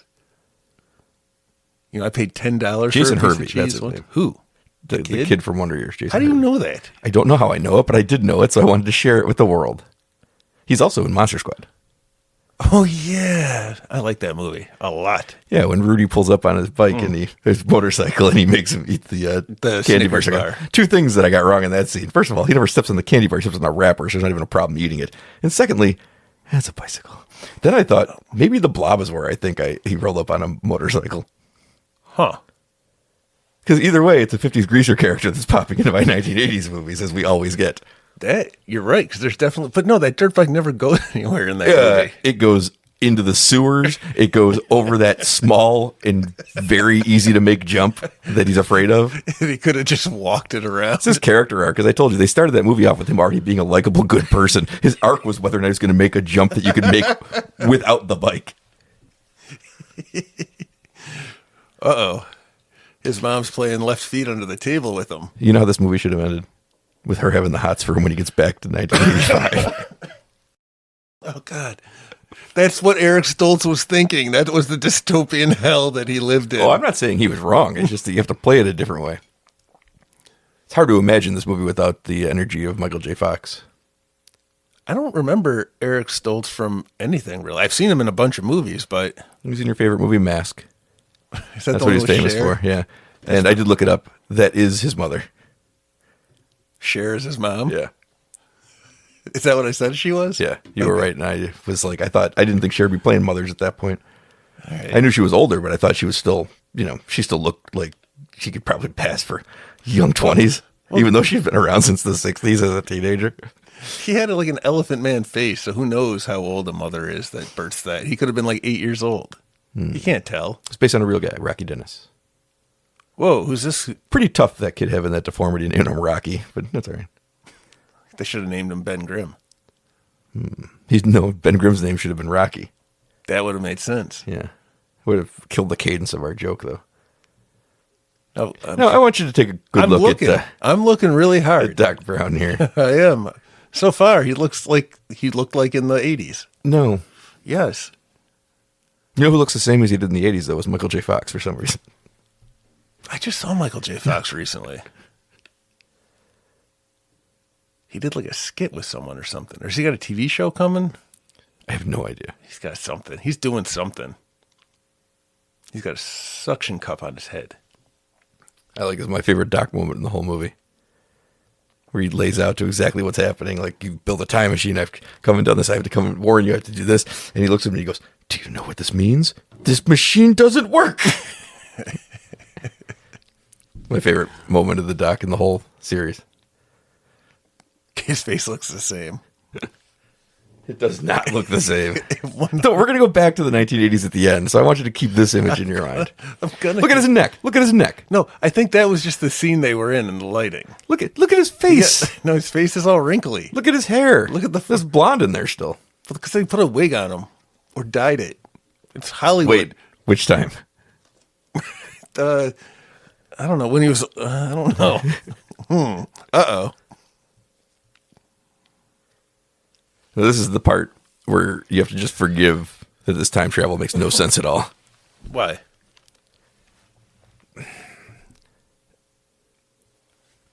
If he's changed things, this future that he's holding a picture from already doesn't exist. It's not going to slowly fade away. Because it also doesn't make sense that there's a timer on it either. I guess for him. But like, if they don't kiss at the dance, they can still get them together in a different way. Like, it doesn't, it's putting a purposeful dramatic purpose onto a moment for make the action work, which it does. So I'm not upset about it. But the time travel aspect of them fading away, it just doesn't work for me. Because here's why. Without getting too technical about time travel, even though we've done it. Everything that's happened in our past, when we go back to 1986, or when Marty goes back to 85, has already happened to him. You can't change that. So what he's doing is going to unravel what's already happened to him. That's not possible. Because he's from a different timeline. So nothing he does is going to affect himself. So him fading away, it just fundamentally doesn't make scientific sense. I feel like it's more he just... Once things change, he returns to an alternate timeline. Yeah, I guess I kind of took it as you can't exist displaced in time for too long because you're starting to change. But that's not things. how they use it. They use it as once they don't get together, that's it. Also, I don't understand why it goes from the front back because, okay, the older son appeared first, right? Okay, yeah, because he's time's up first. All right, I guess I can get that if there's some weird time warping thing going on. The problem is, once he gets in front of that car and gets hit, they should never have existed. But what would happen is this Marty still would because he can't change his own past because it's already happened. He's changed this timeline, Marty's past. Mm-hmm. He hasn't changed anything about himself. So I've never liked that aspect of the time travel story. But it's much better than 2, where then he pulls out a blackboard, explains to us how that works, and they do the opposite in the next scene. Is that where Biff goes back to the time where Marty and Doc are? And then he returns the car to the same timeline he left from. Which doesn't exist according to the rules of part 1. Which wouldn't... The rules of part 2, the next scene, Doc pulls out a blackboard and says, we're living on this timeline. I'm like, why are you showing me something you just did the opposite of? Now, I don't care about it from the perspective of having a good time making this movie. It all works perfectly. But it's not how it would work. He's not changing his own past. He can't. He's from a different future. Why does he go back to this new future then? I don't know why. No, the question is, why isn't he already in the new future? Because he would have gone back and done it. No, I think you're right. The timeline does change. That's what I mean. And okay, metaphysically, you can just say it. You can say it that way, and be like, he can bounce around a timeline that's fluid. Okay, I'll accept it. But in reality, he shouldn't be able to return to that timeline without there being a Marty who never went back in the past because he never needed to. It's got to be a different timeline. It's the only thing that makes sense. It deletes everything. Right. And then again, in part before. 2, he shows me on a chart how it's part 2. Oh, it's a different timeline. Maybe you can only go in the future and you can't go in the past when they invent time travel for that very reason. Pete, time travel exists. We've done it. But not like, And we could change this future. but not like with machines or anything, like science-y. All I'm saying is if you went back in time and fucked your mom, which I know has been on your mind a lot today for some reason, it's not going to change anything about your personal thing. It'll change a different Pete's future. I mean, he'll be in therapy forever. But it's me who did it, so it would be me who was in therapy forever. Yes. But so how does that help? We end up in the same spot. There's no safe place for Pete. No, there's no safe, no country for old Pete's. There's no country for old Pete's. Where am I meant to go? Where do I belong? Great Scott. It's a clock. This guy's got a lot of lamps. Got a lot of lamps. Are they making another Batman movie? Yeah, it's just taking forever. Well, that's how They long- cast Sebastian Stan as probably Harvey Dent. Jumping over to the DC side, but not the actual DC side, the Batman DC side that exists in its own weird pocket. That's right. And there's no plans to merge those two. No, never. It's its own little thing. I love that part too. He points right at the camera and says, "Back to the future," and then he just slowly fades aside like it was a mistake, but it wasn't. Nope. It was aimed at us. We're the movie's- future. This movie's amazing. And how? It's one of those moments where you know that like the overriding thing, all that shit I just said about time travel, every day the first note was, let's make it fun. How did he know that in 1986 he'd be talking to us in 2026 when he said we're going to go back to the future? Because he's been to the future. Heavy. Why is there a problem with gravity in 1985? That's another great line. It is. Yeah, I don't think he had makeup on. No shit. Oh my God. He looks the exact same. People don't understand the 40-year victory I just won. No, I don't think he has makeup on like in the old time, the 1980s one. I think he looks the same. Looks a million years younger. Look at all the wrinkles on that forehead. It's nothing like he has with the makeup on. The same exact wrinkles. Hey, is he wearing preppy 50s clothes? Yeah, he's a soch. Yes, Soch. Doc Brown's pretending to be his dad or his uncle. I think he's just pretending to be his creepy scientist friend. Yeah, that's right. I forgot this town has a well-established history of. Look how much fucking younger he looks, Pete. Pete, it looks like he de-aged another 20 years since the last scene. Is this a reverse Dennis Hopper situation? He does look really young in this scene. I'll grant you that. He looks like he's walked straight out the set of One Flew Over the Cuckoo's Nest. He was in that movie. Yeah, him and Danny DeVito, their first roles, I think. kidding. And Brad Dourif, who it's crazy to think he's been around as long as these other guys, even though he's really old now. You never think of him as old. To be fair, I haven't thought of Brad Dourif in forever. Like they didn't put any makeup on Strickland. He's just the same actor playing the same role 30 years apart. I love that. And also 100 years There's no apart. difference. There's no difference in him in his cowboy time. He has less years weathered on him than Marty does. Marty left yesterday. This movie's fucking great. I remember when we had to like cut up paper bags and put them on our books at school. Oh yeah, Right? Remember And you could draw on them and stuff. Yeah, but you weren't allowed because you couldn't damage the book covers. Yeah, They don't even have books anymore. man, I wish I was going to school now. It's all computers. Ooh, Oh, that sounds amazing. I don't know. I don't like computers. Remember when we were in computer programming because we were that generation who actually had to learn computers in school and like simple functions on them because they were new. They weren't new, but their home computer was now everywhere. So you were learning typing skills and things on the computer. Yeah, and your words per minute was like an important thing. Yeah. Like a holdover from typewriter days. Do you remember though that on the first day we had to fill out like the information thing on the computer to just fill in a form, and you had to turn and yell at me in the back of the room, Brian, what's my phone number? I do remember. And I was like, here's the funny part. It was like 6 of them were 7s. Yeah. You had to remember like 2 numbers. I know. I remember that number now, but how often did I call myself back then? It's Never. when you know what the number is? I guess it doesn't matter. It's not yours anymore, No. right? It was 837-7767. It's the only phone number I remember because it's the easiest number I've ever heard in my life. It's like I'm calling a law firm that has a million commercials. Yep. My new number has. I have no idea what that is. It's been on my phone hold since on. you got it. It's got 5 6s. The number of the beast and 2 friends. I have to step down from the 7s in my last number. There's no chance you saw the Grammys, right? No, there is no chance. Where Slash and Duff hooked up with other musicians and they played a tribute for Ozzy Osbourne, Oh, that's cool. and it was fucking awesome. Good for them. They did it over the In Memoriam, so the In Memoriam was them playing a metal song, and it was fucking great. That's cool. It's like one of the best things I've ever seen at the Grammys. I always like Slash. He's awesome. Pops up in everything. Friends with everybody. Yeah, you don't hear bad stories about him.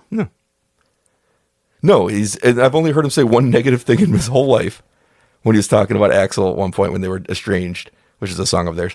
And he said, it's like people don't understand like how frustrating it was day in and day out to deal with. And then he paused while doing that and said, but he's the most brilliant person I've ever worked with. It was like he couldn't even be negative about the thing that was negative about. And he came back. Who, Axl? They all did. Axl, Slash, and Duff are touring Rio de Janeiro and shit right now. They had that long tour, very successful in stadiums, and then they're still touring overseas sometimes. Huh, it's Guns N' Roses. Yeah. Yeah. Are they playing anything new or just playing the hits like Rolling Stones? They and play the shit hits, they play some covers, and they play a few songs from Chinese Democracy, which is interesting to hear Slash play because he wasn't on that record. Oh, yeah. I don't remember any songs But he from makes that them album. better. Remember when Axl Rose was hiding out in the bushes and he was going to steal your Chinese Democracy CD? Yes. If it ever came out. Remember when Dr. Pepper tried to make a joke out it would never come out, then they had to give away millions of Dr. Peppers. Oh, yeah, that's right. Almost as good as when Pepsi had to give away that jet. Yeah, and the radio station had to give away that elephant. That's right, Stampy. This is the problem. He's making himself too available for her. Who, Marty? I think Marty secretly wants it. Well, it's Leah Thompson. See, this is like, of course she's going to be more into you now. Yeah, because you're not scared of Biff or the guy who wears his 3D glasses everywhere. I'm more afraid of the guy that wears his 3D glasses, to be honest with you, because that's crazy. I forgot. Now I want to see part 2 to see what glasses his descendants have on in the future. Because I know he's the weird glasses guy. It's not Billy Zane. That's correct. I thought it was Billy Zane. I think Billy Zane just has spiky hair or something. I watched part of part 2 recently too, and I did not care for it. More than even before.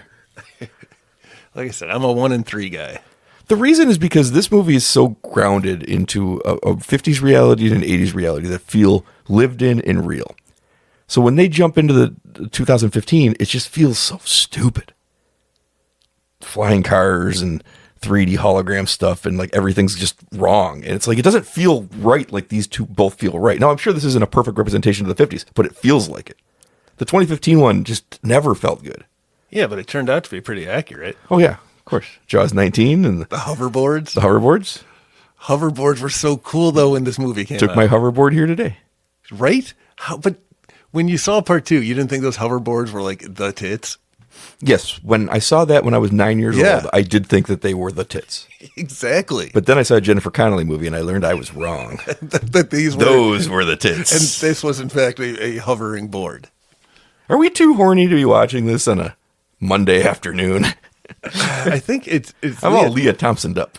apparently that's what's happening. It is not what I expected when we chose this movie, but happy anniversary.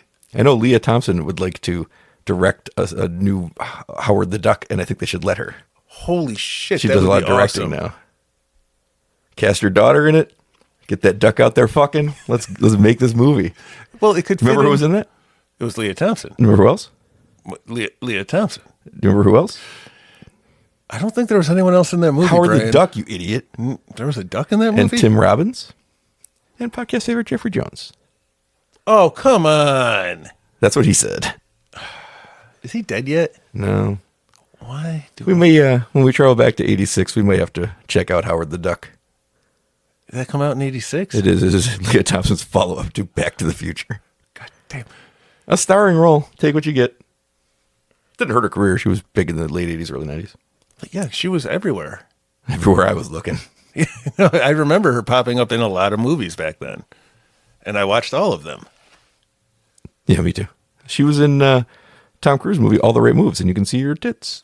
That's the movie you can see her boobs. Oh, you could have asked me that at any point in your life, and I would have told you. I couldn't remember which movie it was because it's not one that I watched regularly. That would have been the year before this, I think. Huh. You're really good at remembering what years things happen in. Well, I visited the 80s, and it was all fresh in my memory. Yeah. You were too busy at the mall. Dude, the mall. I'm so surprised happy how much you can multitask when you're addicted to cocaine. I am so happy that the malls in real time, well, the one mall we have left is doing so well. Did I tell you there's blacklight golf now? Nope. Well, there is. There's blacklight golf in there, mini golf, not real golf. Yeah, I assumed. Although, other malls, you could build the whole golf course right where they are. That's true. Do you remember that 9-hole golf course, 3-par that we used to go to in college? Like, it was like Transit and Hurdle. No, not Transit and Hurdle. Yes. Yeah, Genesee. Where you made the best putt I've ever seen anybody make in their life. And I swear to God, you've never seen a better putt on the pro tour than Pete made. There was one hole on this whole little par 3 dinky golf course that is like surprisingly long. You have to go over water and this gigantic green that is completely lopsided. And he gets to the very top of the green and they put the pin position like the bottom left. It's an impossible thing, and he nailed it. And then this motherfucker had the nerve to play it off like, yeah, good, got it. And I'm like, what? And he's like, had it the whole way. And he's playing it so cool, and I'm like, fuck off. So I pick up his ball, and I put it back. I said, you won't get within a mile. And he tried to do the same thing and just rolled off to the right. No, it was the most once-in-a-lifetime lucky bullshit shot you've ever seen. You've never seen a golfer make a better putt. I mean that. I don't know what happened. The wind picked up that second shot. The way you acted when it went in, like it was nothing, and I'm like, you gotta be fucking kidding me. It was the best putt I've ever seen in my life. Well, Fluke of flukes. It's funny that sticks in your memory so well, and I only remember your reaction. I don't. My skill in golf is so poor that I don't know what a good shot is versus a bad shot. I just assume that if I do something good, I should have been doing that the whole time. You've never seen anything like it. And I've watched some golf on TV, and I never see anybody get close to a putt this good. Because I've never seen it. First of all, I've never seen a green as fucked up as that one is. Oh, yeah. That was rough conditions. Yeah. On the easiest par 3 you'll ever see, except this one hole. Where there's tight woods to the left. I lost a lot of balls. Yeah. Hey, look, he invents... I guess he steals a third thing. The skateboard? He invents a skateboard. But I don't know who invented the skateboard. No, me neither. Probably somebody named Earl Skateboard. Johnny Skateboard.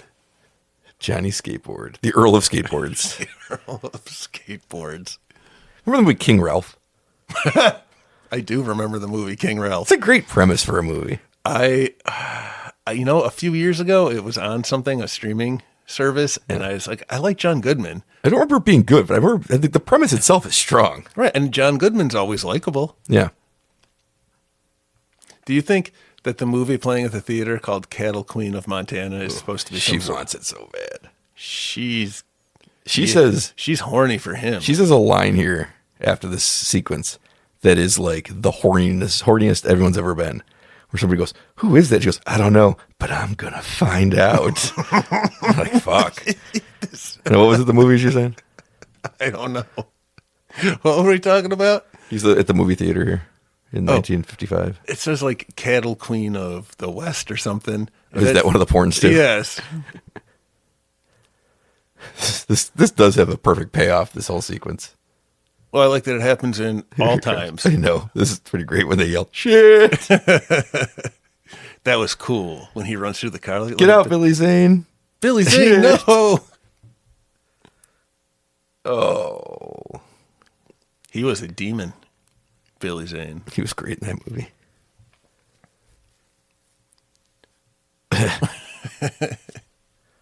Who's that creeper in the hat? You see him? I did. He's right there next to the guy in the little mustache. No, the guy next to the guy in the mustache. Oh, yeah. What the His fuck? hands in It's his a pockets. flasher. Yeah, flashers really ruined trench coats for us. Here it goes. I don't know, but I'm going to find out. Oh, man. She's thirsty. Yikes. It's surprising George ever gets back on this train, to be honest with you. Well, it's because he punches Biff. Apparently punching Biff is what turns her on. She says, I think a man should be strong to defend the people he loves. She says it to her son while trying to seduce him. But she does say that. We know that that's part of her character traits. Which, since we know that, it's weird that she forgot with the original timeline. Yeah. How did they? What was the explanation again? They kissed at the dance, but there was never really a violent assault that turned her on. And that's what gets her juices They flowing. called it the under the sea dance because she got so wet after he punched Biff. I wonder what it was originally. His mom's a little freak. I love that he went back in time, and that's what he learned. My mom's a little freak. Right? I like this too. I didn't have time to build the perfect one. It's like, what the fuck? I like Marty McFly's shirt. That's cool. Why build any of the other buildings? Well, you got to make sure. Haven't you seen it when they build those little models? For No. like a development? Like, here's the development. We built it out of styrofoam. The only other little model I've ever seen ever was in Hereditary? Beetlejuice. Oh, what about Hereditary? She made those creepy little Oh, yeah. scenes. It's a neutral view of the accident. I like that movie. That head scene where the little girl dies isn't so much of a much at all. No, it's the 3 minutes that follow that are... Yeah, but even that's not so bad. Because she was a goddamn monster. It's true. Like, and you knew it even before it happened. I'm like, she needed to die. She's a fucking monster.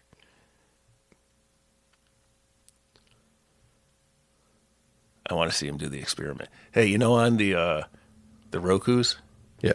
and they've got that screen like when you're sitting there, and there's like just the city scrolling by. One of Yeah. One They've of the- changed it now to an Olympic one. yeah, they do, but There's a lot of ads, too, which Yeah. weren't used to be in there. I know they're getting more and more, but one of the backgrounds is the clock tower with Yes. Doc Brown. Did you see the Ninja Turtles? No. They're on there. They're on like the smokestacks. One of them's the Psycho House. Yep. What annoys me, though, is that they have Mother's bedroom on the wrong side of the house. Do they? Yeah, they have it on the right, and I'm like, it's always on the left. It's always on the left. I'm gonna have to look for that next time. It actually annoys me a lot. Because why go through the trouble if you're going to get the wrong side of the house? There's one of an alien. Yeah, I know, right? He's funny. Well, Even without maybe- the sound on, he was funny. Christopher Lloyd is great. Yep. I like him in everything. You like him in makeup, too. You can't even tell he's wearing it. He doesn't have any makeup on. No, you're right. He doesn't have any No, makeup on. in the future, 1980s version, he's still the same. Don't believe so. I really. Remember how young he looked at the school? Yeah, what happened? He could have passed for a student. Did they film that scene like 5 years They previous? took the time machine and went back and got a younger version of him to go film that scene. That's for one day. This doc was busy at the time, so they had to go back and get a younger Christopher Lloyd to shoot the scene. Why does she look so good in like? We brought this up with Kitty, where she's like, she's fully clothed the whole movie. Like, yeah, she looks unbelievable. Yeah, right. There's nothing. She's got her 1950s full length dresses on. It is working for me. She's showing some trim ankles there. Yeah. Look at that shirt. I want that shirt. Whose shirt? Marty McFly's. Oh, I want Brown's glasses. all his reactions are perfect. He's like, oh my God, I'm going to have to watch Marty get fucked by his mother. Dear Penthouse, I was working in the garage today. Do you remember the Dennis the Menace movie? That shirt's horrific, by the way. What are you talking about? Look at it. It's the coolest thing. I don't even know what it is. Is it a bunch of zeros and ones? It's just chains, it looks like. Oh, maybe it is. But they don't go to anything. I got to have that. Okay, what was he saying about... I don't remember. What were we? That shirt's awesome. shirt's horrible. Look at it. It's so pretty. And shiny. Yeah. Oh my God. How do you stop? Doc Brown. Oh, yeah. That's right. The Dennis the Menace movie with Mason Gamble, I think his name was. Right. Doc Brown was the hobo, the bad guy. Those facial expressions. That's what it's reminding me of right now. Wouldn't this have been easier for him if he had just said, I'm a gay person? They don't know what gay people are in the 50s. He's from 85. He knows what they are. Yeah, but they went back then. He can explain it to her. Yeah, but then she'd probably like stone him to death or something. Yeah, she does seem like the family. Seems like the type. Right? Has he got laundry outside too? See, Maybe.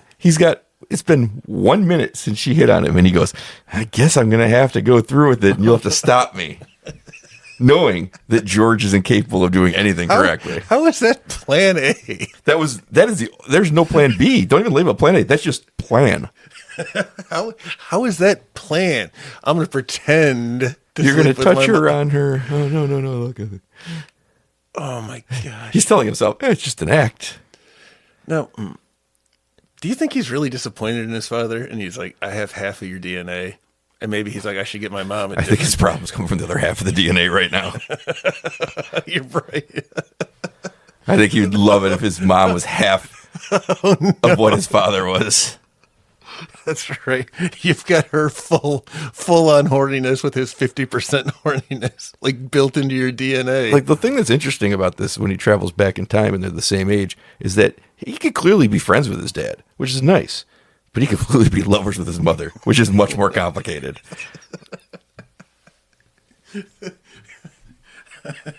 I don't know that is that like a second draft, a first draft of the Oedipus story. I'm friends with my father and I fuck my mother. I'm really starting to wonder if this isn't like a modern retelling of Oedipus. Well, I'm pretty sure he kills his father in the Oedipus thing, but in this one they just high five and double team her.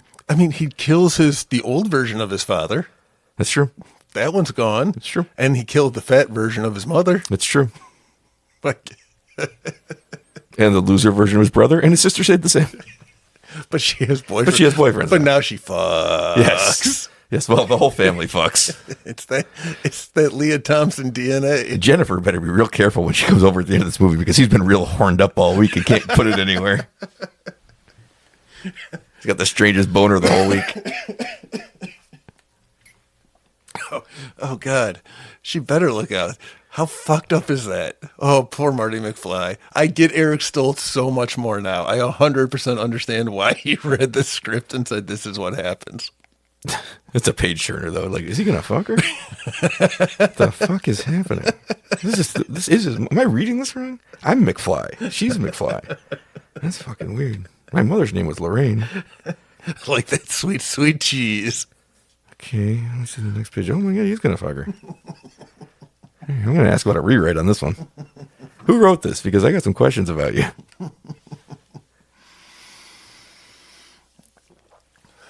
Oh, Marty McFly trying to write a note because Doc Brown doesn't want to know the future. I know. So let's role play this one a little bit. Not like Marty and his mom. You be Doc, I'll be Marty. Great Scott! Doc, I gotta tell you something about your future. Okay. No, do you say just do it like you do? Just be like, no, you can't. No, I can't know the future. You realize I could mess Terrorists up are the gonna time? shoot you, and you should wear a bulletproof vest. La la la la la la la Too la late. la la. Well, I'm gonna go back in time and forget that I was told this. Oh no, you have the technology. I have And I've told you when the lightning's gonna hit. I've given you the power of a god. Tremble, mortal, for I am Zeus. This, he thinks, is a better plan than just yelling right now. On July 11th, 1985, you're going to get shot by a Libyan terrorist. Now, would you want to know the future? Yes. Of course. It's the dumbest question. Whenever people are like, oh, I don't want to know what happens to me, like, tell me now. Yeah, I might avoid whatever it is. Like, maybe I don't go to the beach the day I get eaten by a shark. Maybe I can avoid it, but I still want to know about it. You can avoid everything. You know what? That's a question when you're 20, the answer is no. And when you're in your 40s, the answer becomes like, yeah, I think I do. And when you're in your 60s, you're like, yeah, fucking tell me. Who gives a shit? Like, it could be tomorrow. Who knows? Just tell me what the fuck it is. I think it's a question you want to know more as you age. Not when you die, just the future. Oh, I thought what happens to you, you said. No. And then you followed it up by talking about avoiding getting eaten by the shark at the beach. So you see my confusion with your hypothesis here? Yeah, I was thinking more about him because I wasn't focusing on him dying. Tell me the future. Do I fuck my mom in this car? I didn't mean it Because like I'm showing up to do it. I didn't mean it like half an hour, yo. Do you think Marty bathed extra well before this date? I know he did. Look how shiny I and know. squeaky clean he looks. I know. This is so... And look, he pulled up right in front of the What school. do you think he was thinking about while he was preparing for this date?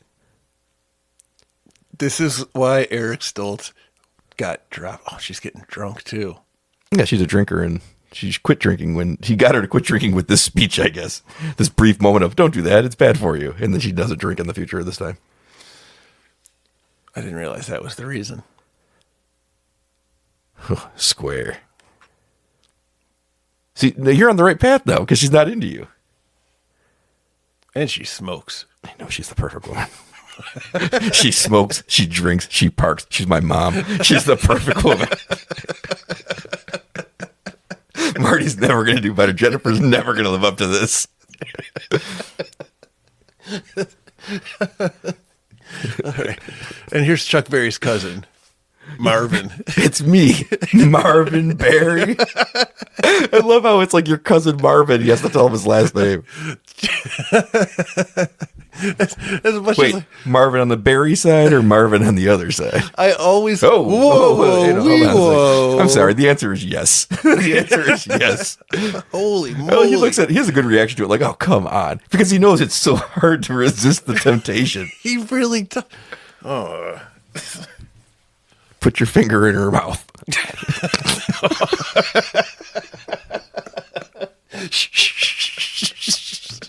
No more talking. I forgot that she took off her over shawl or whatever it was. Holy cow. I've been waiting for it the whole movie with this jar of Vaseline. Why didn't you bring an extra jar? I forgot. Whoa.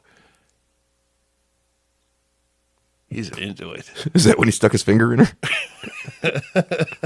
That's why she's got the surprised look on her face. No, that's the look I get. Yeah. I bet Eric Stoltz could not play this scene. He just breaks down weeping. Yeah. No, he has to go through with it. The whole Stoltz cut is him showering and preparing for it while crying and just be like, oh no, I don't want to do it. Where the hell? So again, the plan is George is supposed to show up and beat the shit out of Marty McFly. Yeah. All right. But meanwhile, they've been getting it on. But Biff's got some raping to do. That's going to be easily forgiven by the family. Oh, man. I didn't realize there was this much cleavage. Look at that. What? I didn't hear a word you said. I don't. Hey, what was that other movie we watched once? There was boobs all over. We just watched it. Oh, the Friday the 13th movie we watch next week. This is a time travel. And by once, do you mean that we watched an hour ago? Yeah, I thought that had a lot of boobs. This is better. This is better. This is like 1,000,000 times better. Billy Zane is just such a... It's like he's playing the same guy from Titanic. He's the same He's a guy. monster. Does Billy Zane ever actually Oh, wait, act? we got some casual racism.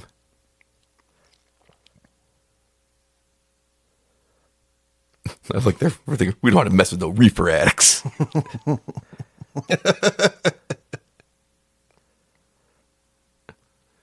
Who gets their hand cut? The guitar player. I don't know what famous musician he's related to. Oh, no, that's Marvin Berry. That's why he's not on stage. Oh, that's right. Yeah. Marvin Berry. Until you pointed out this appropriation, I really liked that part of the movie. Oh, no, it's still good. It's just like, it's weird because in the original work, we know Chuck Berry wrote it for him to steal it, but then he steals it and gives it back to himself. Right. It's not, it's a weird use of time travel.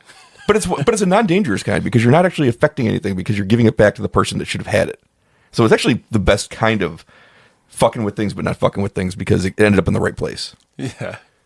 Like, it doesn't matter if you gave that guy the idea to be the mayor because he's going to be the mayor. Yeah, didn't Bill and Ted address this in Bill and Ted Face the Music, where they needed to It's have the best some moment of the movie, by the way. Because they have I subtly disagree. been doing the, let's get George to be somewhat of a man here and stand up for himself. And he finally finds a reason to do it. And I that's the best part of the movie. That get your damn hands off her. Delivering the line that he gives him that he does comedically at first. Seriously, that's my favorite part of that whole movie. Oh, no, Marvin. Marvin Berry?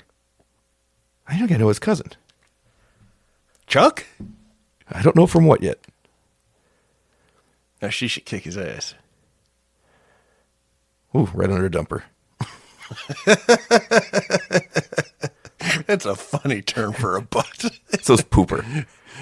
Oh, here it comes. It's your moment.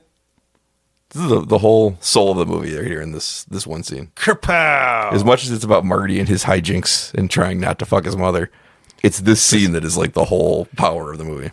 I guess I forgot. I guess that's why the song's Power of Love. Will you dance with me? No, he says, "Are you all right?" It's so cool. It's such a cool moment.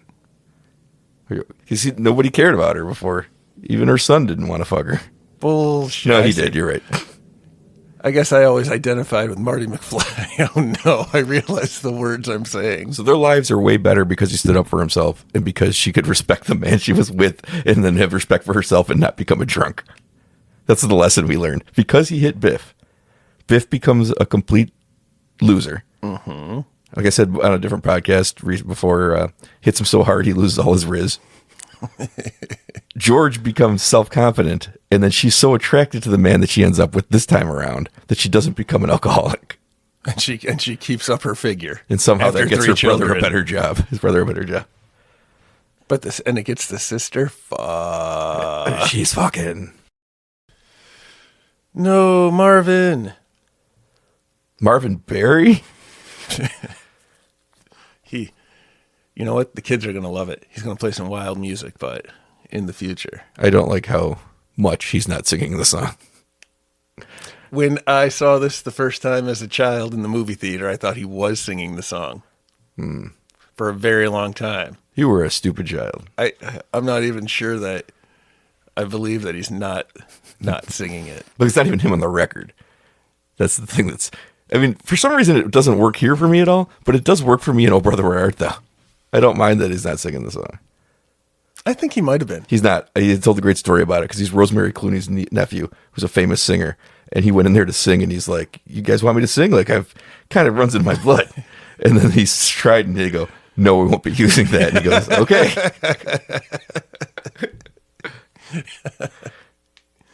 Earth Angel, isn't that the Shana Na song? Yeah.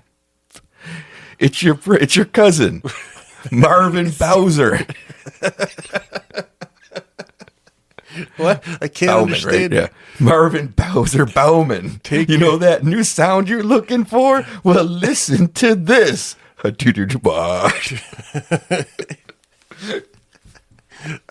like that another man just grabbed her again.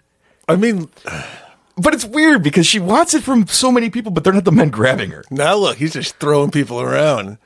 Oh, look at her. Get in there, George. God, she's beautiful. This is a problem. You still think of her as your son? Yeah. I didn't think that this was such a horny movie. Oh, I always knew it was horny. I didn't know it was the kids this are popping horny. out of nowhere. He kissed her so good, she got pregnant 3 times. I think like a 4th kid should pop up in there and be like, "Oh shit, he's real virile now."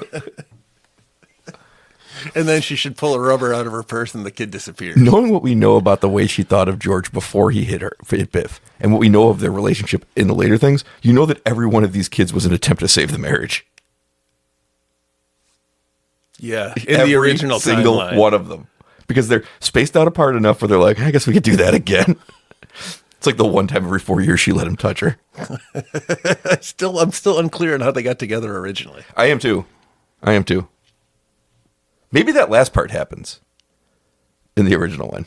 Maybe he always stood up to that guy. Oh, the guy on the dance floor? Yeah. And he just shoved that one guy down and that was enough. But how did he ever even ask her out? Yeah. It's one of those things where they're trying to play loose with this timeline. Like, I think you're supposed to kind of, without thinking about it, believe that these are the events that led to them doing it, but that doesn't work. Because nothing else makes sense. I think you're supposed to believe, like, there's a mystery as to how they did it. This is the mystery. Like, they can't be. You know what I mean? Because it's coming from a different timeline. But there's no rightful explanation for how she ends up at this dance kissing him without him meeting his son and her being horned up by him. Right, because it's not the future that he comes from. Is wanting to fuck your son narcissistic? Is jerking off to a mirror narcissistic? I call it Wednesday. Jenny Ortega? Or Wednesday 1, Christina Ricci? Lisa Loring the 1950s one who died recently. That was her name? Yeah. What about... Good pull, huh? Yeah. That's what I say on Wednesdays.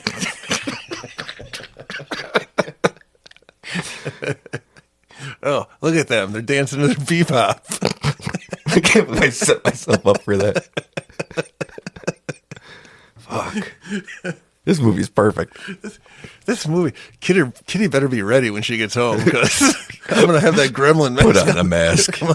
Like Here it comes. Legendary line. Chuck, Marvin, Barry. Oh my God. Well, listen to this. Yeah, look at him go. Go. Go. What's his name? Marty. Go, Marty, go. Oh, it'd be amazing if in the new timeline it was called Go, Marty, go. Marty be good.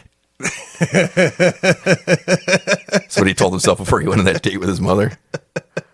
He was so shiny and so scrubbed when he went into that car to pretend. Oh, he cut off hairs. Yeah. He clipped and...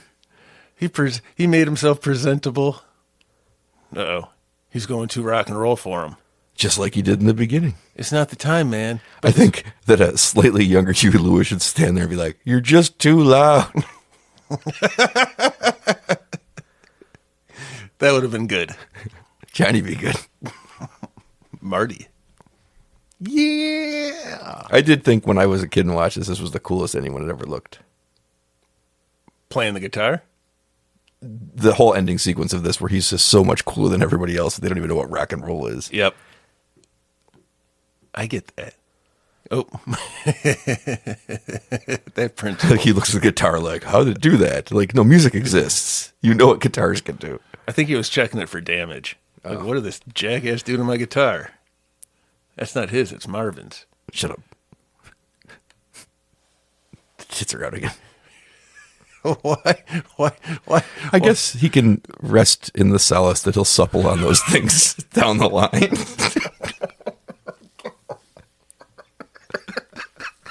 Maybe that's what he had going in his head. Like, he's like, well, I'm going to be in the car. It's like, I mean, technically, I've already been breastfed. I guess I can go. I don't want to try to improve upon a masterpiece, but perhaps a line later where she mentions how much Marty just loved to breastfeed would have been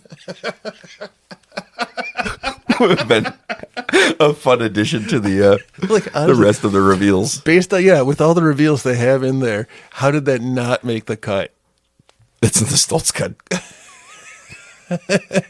It ends with the sound of a shotgun blast.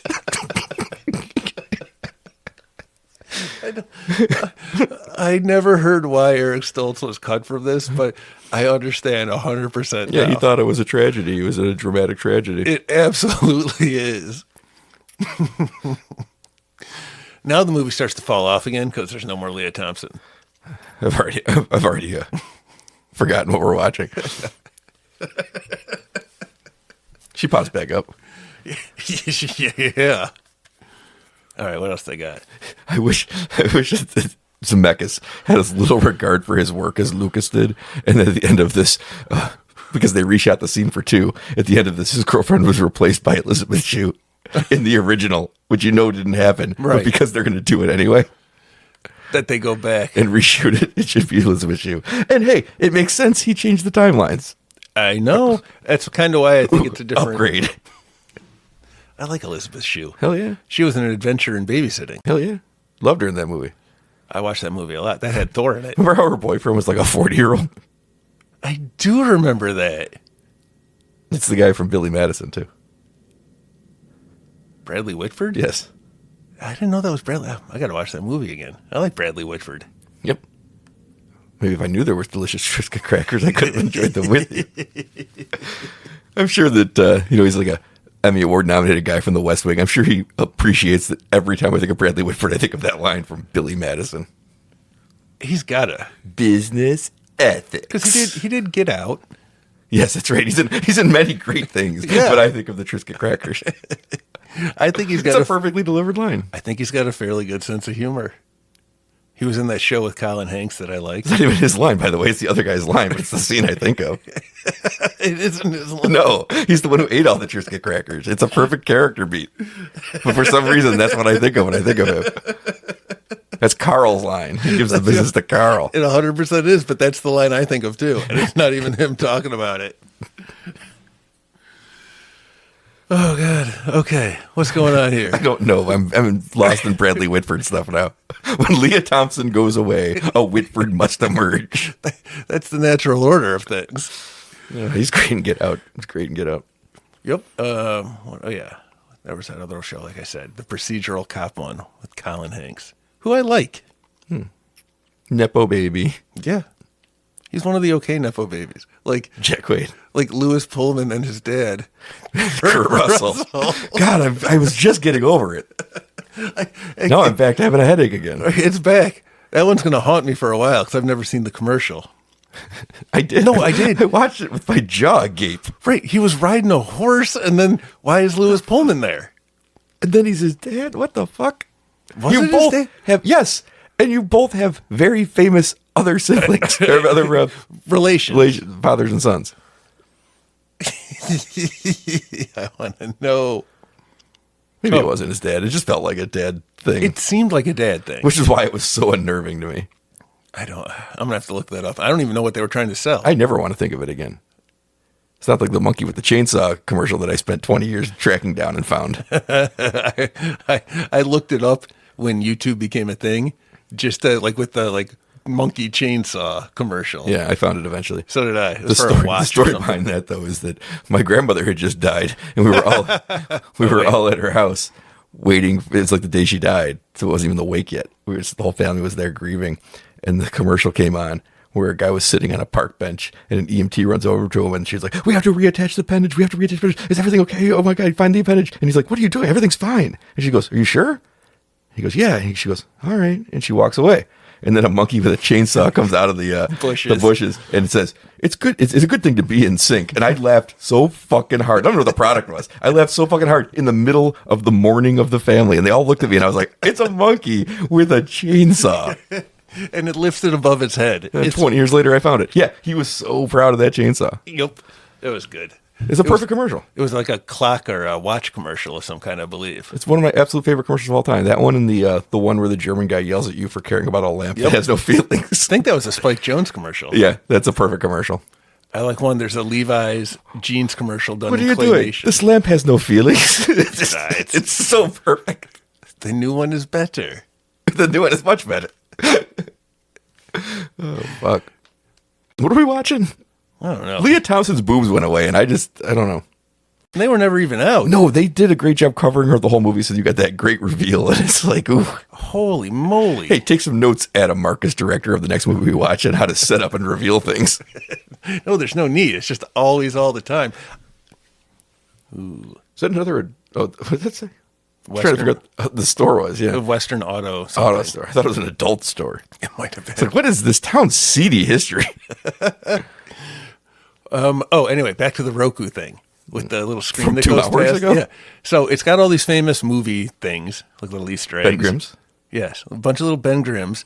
But one of them is like a big clock tower, like Big Ben or something, and there's an alien spaceship above it. Yeah. Is that something? Independence Day? Why didn't they do the White House? That's the one I remember them blowing up. Yeah, that'd be Independence Day. Was that all you had? Yeah. Okay. I'm glad I could solve that mystery for you. Thank you. Didn't have to wait 20 years for my answer. No, it's good to be in sync. It was not a commercial for In Sync. I'm just not sure what it was for. Probably some Yes, I said it was insurance or I think something. it was a watch, honestly. I looked it That up. makes sense. Maybe it was In Time or something. I think it was a Justin Timberlake commercial. Whatever it was, is both the best commercial I've ever seen and clearly not impactful enough to remember what the product was. The only ones I ever really remember the product is Budweiser, when they used to make commercials that were good. It's a phone pad. Yeah, it is. He's going back to 1985 now. Through the power of flux Love. capacitating. That's the power of flux capacitating. Every time I get my car up to 88, I keep hoping I'll go into the future. And I do. About 88 miles per hour. It doesn't affect time at all, but Yeah. I go through it doesn't affect the hour. The hour is the standard by which you're judging the speed. But I'm also traveling through time in my car. If it somehow went from 88 miles per hour to 88 miles per minute, you would have been affecting the time. But I'm also going 88 miles, like more than 88 miles per minute. That's not true. It's close. It's close to being true. That's what matters. You know what he's saying right now with that Great car? Scott. Oh, the other guy. The car is He's saying I can go back in time 10 minutes and fuck my mother before I go. I got to go stop George. I gotta go. Get your damn hands off her. That's in the Stoltz cut. That's what he reprograms it. Marty, what are you doing? Get your damn hands off her. That would be great. Just him hiding in the bushes. He watches Biff come throw him out. And then his dad pulls out the binoculars and watches the tree. Out of an inside coat pocket. Yep. Well, This movie's even better than I remembered somehow. this movie is great. Disturbing, but great. It's pretty much a perfect movie. It's one of the most entertaining things ever committed to film. I can't think of anybody who doesn't like it. And there's some real pretentious assholes out there, and I can't think of anybody who's like, you know what I don't like is Back to the Future. Do people not like the original Ghostbusters? Yeah, but I understand that a little bit. There's a specific kind of humor going on there that is a little drier than you expect, a little harsher at times than you expect. They're not the most likable people, honestly. No. And this is the opposite. This is like the most likable people. But there's a heck of a lot of incest. Is that why there's so much incest Like I porn? said, everybody loves it. This is the first one. This is the first incest porn. Well, I mean, this is the first, like, mainstream incest porn, I think. I guess that's probably true. It probably existed before this. No, they invented it. He went back and stole it and gave it to his cousin. Marvin? And I was trying to think of who's famous for having incest. Probably like kings and royalty. It's your cousin, Henry the Eighth. You know that new pussy you're looking for? Look at this. It's your sister. I like that he's just Henry the Eighth also. I am. Yep. That was Herman's Hermits. Oh, yeah. I think there was somebody named Noonan in that band. No, that's Tom Noonan I'm thinking of. He was Frankenstein. He was Frankenstein. He was great Frankenstein. Yes, he was. It's only 2 years after this. That also feels slightly too quickly for this to be. This movie just feels of its own moment, though.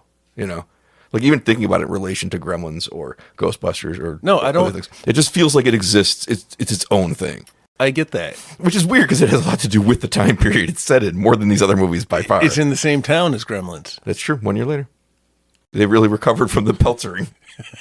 Although I think there's been some new laws enacted. Or there will be after the last year we had to pass the resolution on the children brides. Now we got to go back and do the incest law. Town's been through it. You know, Billy, it's like he just brings destruction wherever he goes. See, I think that the theater was won over on the thing, but it must not have been. They must have just turned the camera the other way, like almost like that one. Like they just cut. Yeah, I think that's it. I think that the camera was just always shooting from the other side here. It was shooting from where this behind dock. So the thing always looked like it was on the left. So it's just turn the camera this way. And I think that is the location of where they shot it. I also think this was the school. I think that those steps on this clock tower are where they walk into the school. Yeah, you're right. It is. So I never figured out this guy's deal. It seems like he should be somebody that was affected in some way. Or maybe there's like a cut thing where he was like an asshole in the 50s, so he ruined his life. Oh. Hey, maybe that's one of the Bowmans or whoever the people were who shot at him. The Libyans? No, the when he crashed into the barn. See, in the doesn't first that place. feel like that's a payoff to something? I don't know. I wonder if it is now. That's the only person who's unaccounted for. Oh, look, the ice is back. It's true. I'm not going to dismiss maybe it's only when you move into the future. Oh. Because the dog went a minute in the future and it was there. I'm not going to dismiss that despite having seen this movie 1,000 times, I've just always missed what this guy's deal is. It's very possible. I have some distractions that happen in the middle of this movie. I can think of two of them. Whew, I can think of them too. Uh-oh, the Libyans and their bus. He should have tried to hitch a ride. We're going to the same place. Come on, dudes. Ooh, there's a wood panel station wagon for like one saw half of a second. Wait, he's going to run by it. There it is. Oh, that's so cool. Did you know there were some station wagons where instead of the backwards facing seat, they were like on the sides of the car so you looked at each other? Ugh, I don't like that. That's how it was. I never had one of those. I had the Lone backwards. Pine Mall. It's just a brilliant. That's a 1 second joke. Mm-hmm. I always like that.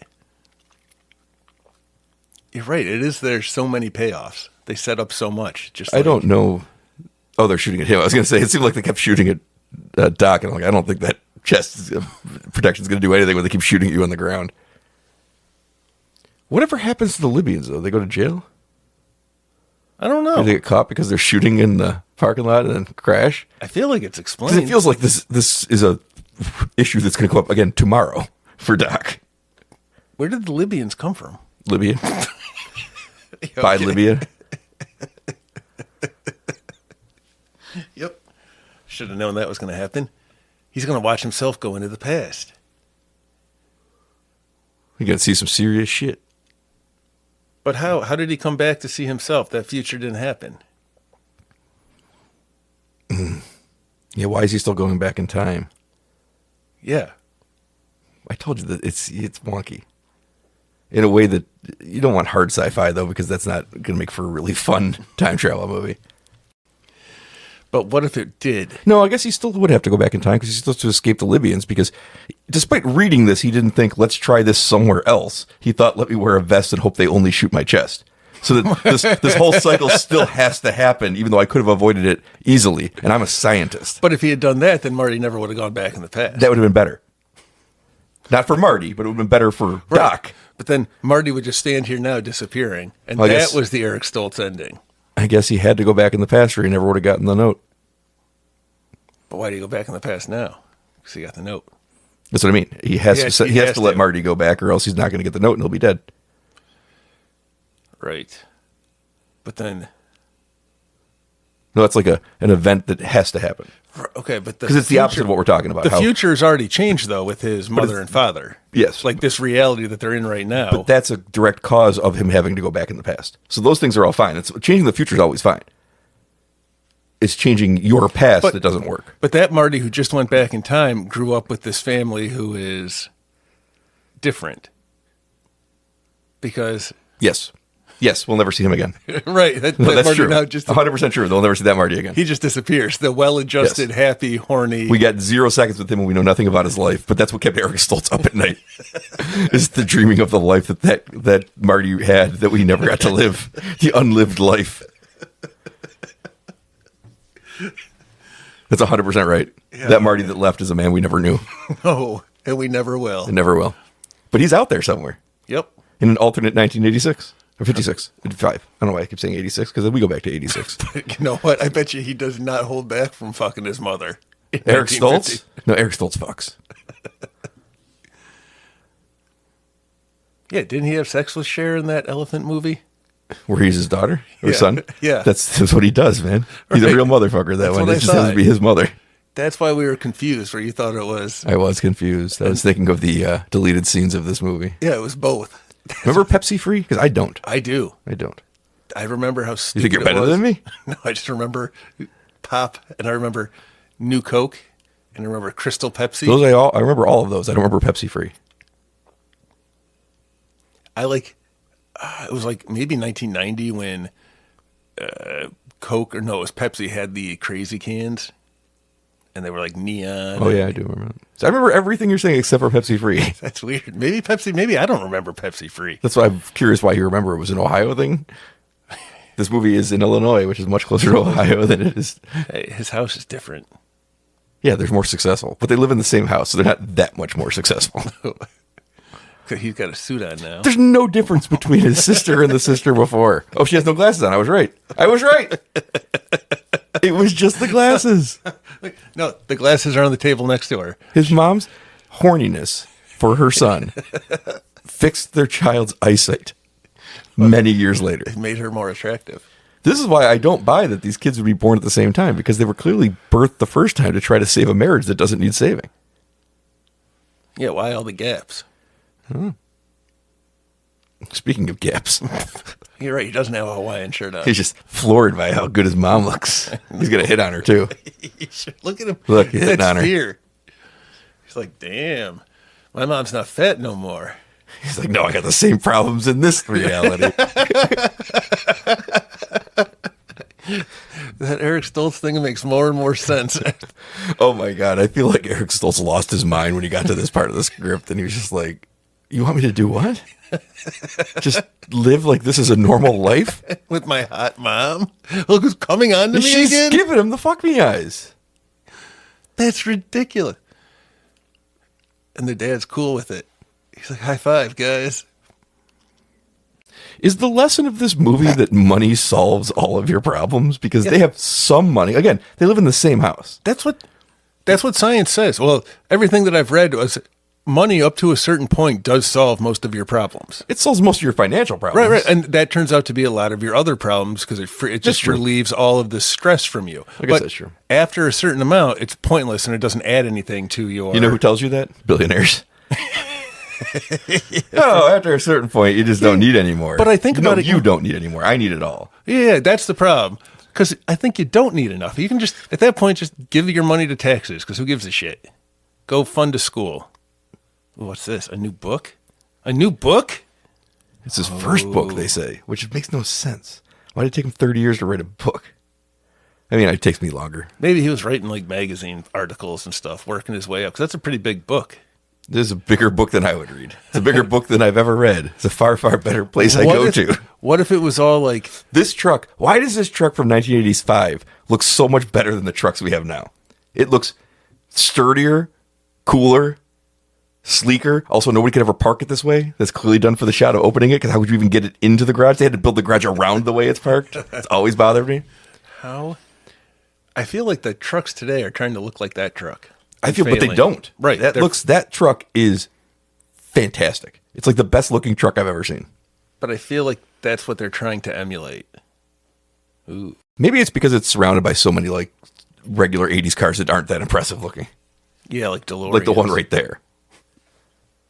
Uh-oh. Cars always, when you see them in movies, always look like 10 years older than you expect them to. Does that make sense to you?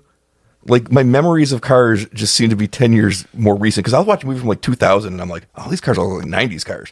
But they're not. They're like new 2000 cars. But I think they're supposed to look like 2010 cars. Because they subtly change, but they change. Yeah, maybe that's it. There's These all look like 70s cars to me. Except that truck. Well, And the DeLorean.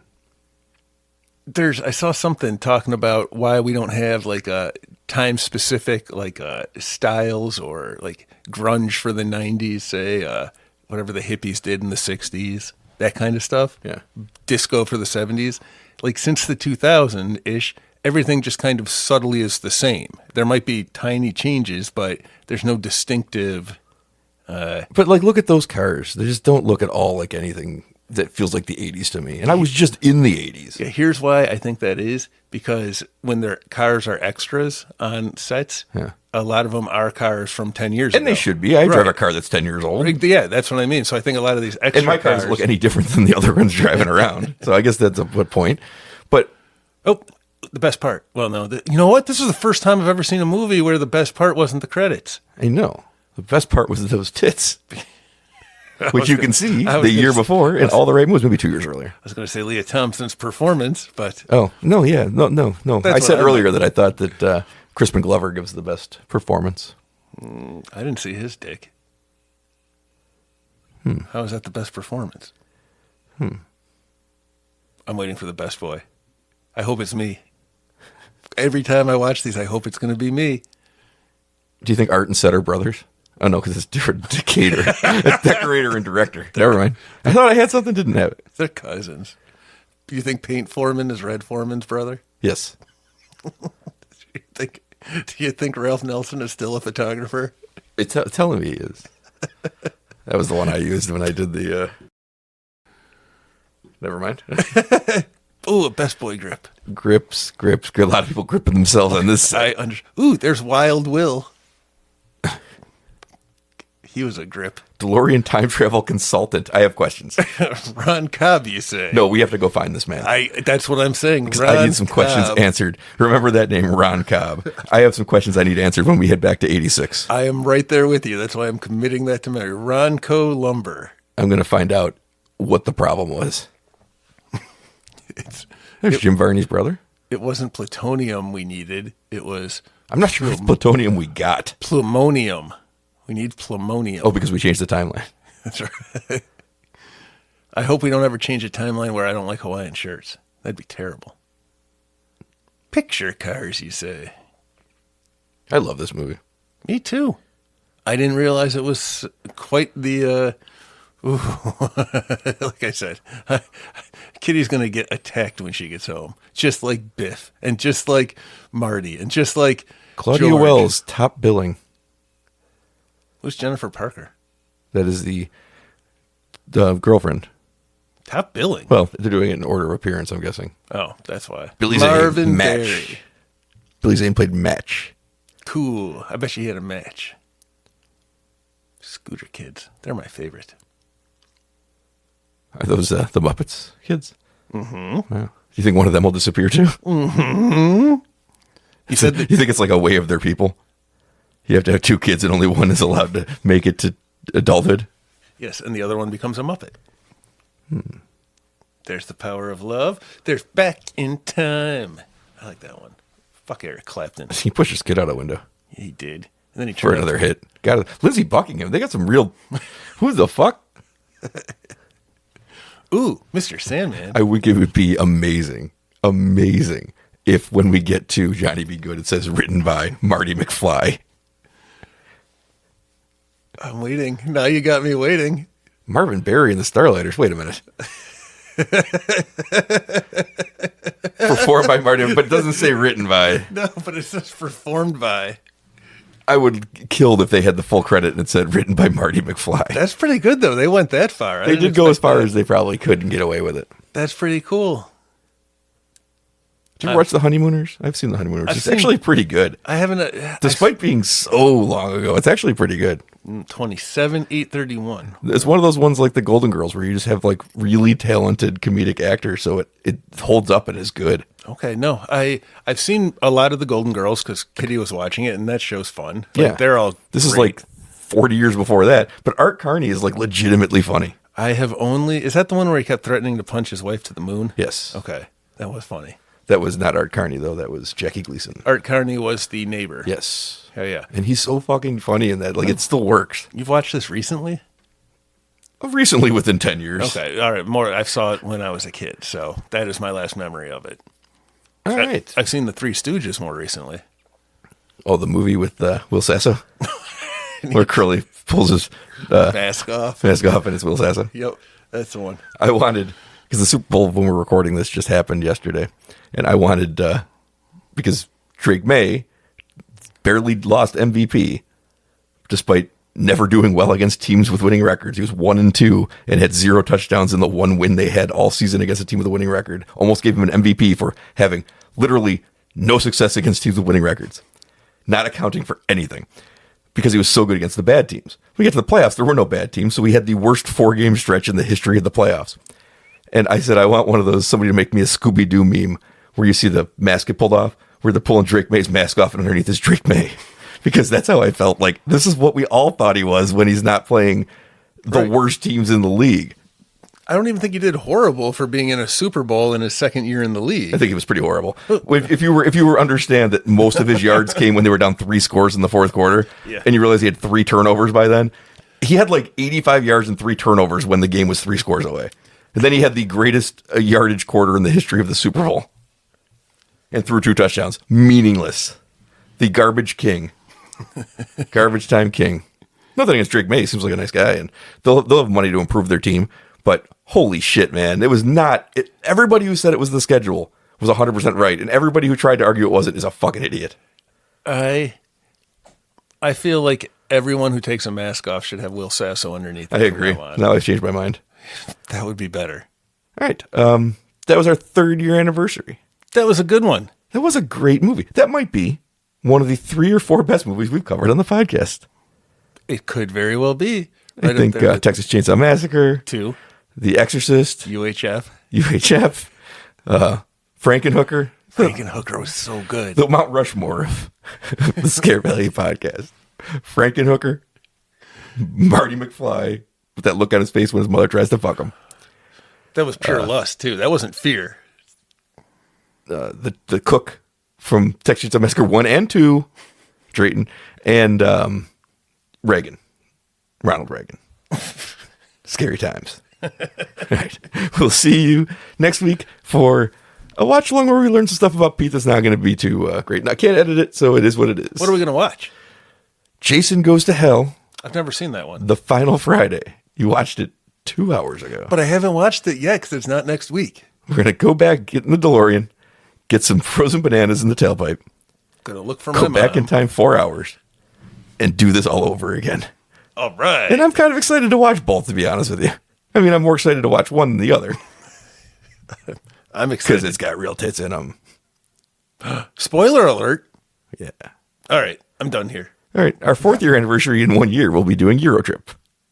Or we're going to be doing Yahoo Serious's Nope. Young Einstein. Nope, we will be doing Eurotrip because this year we did Back to the Future because we're going to time travel to the 80s in a few months.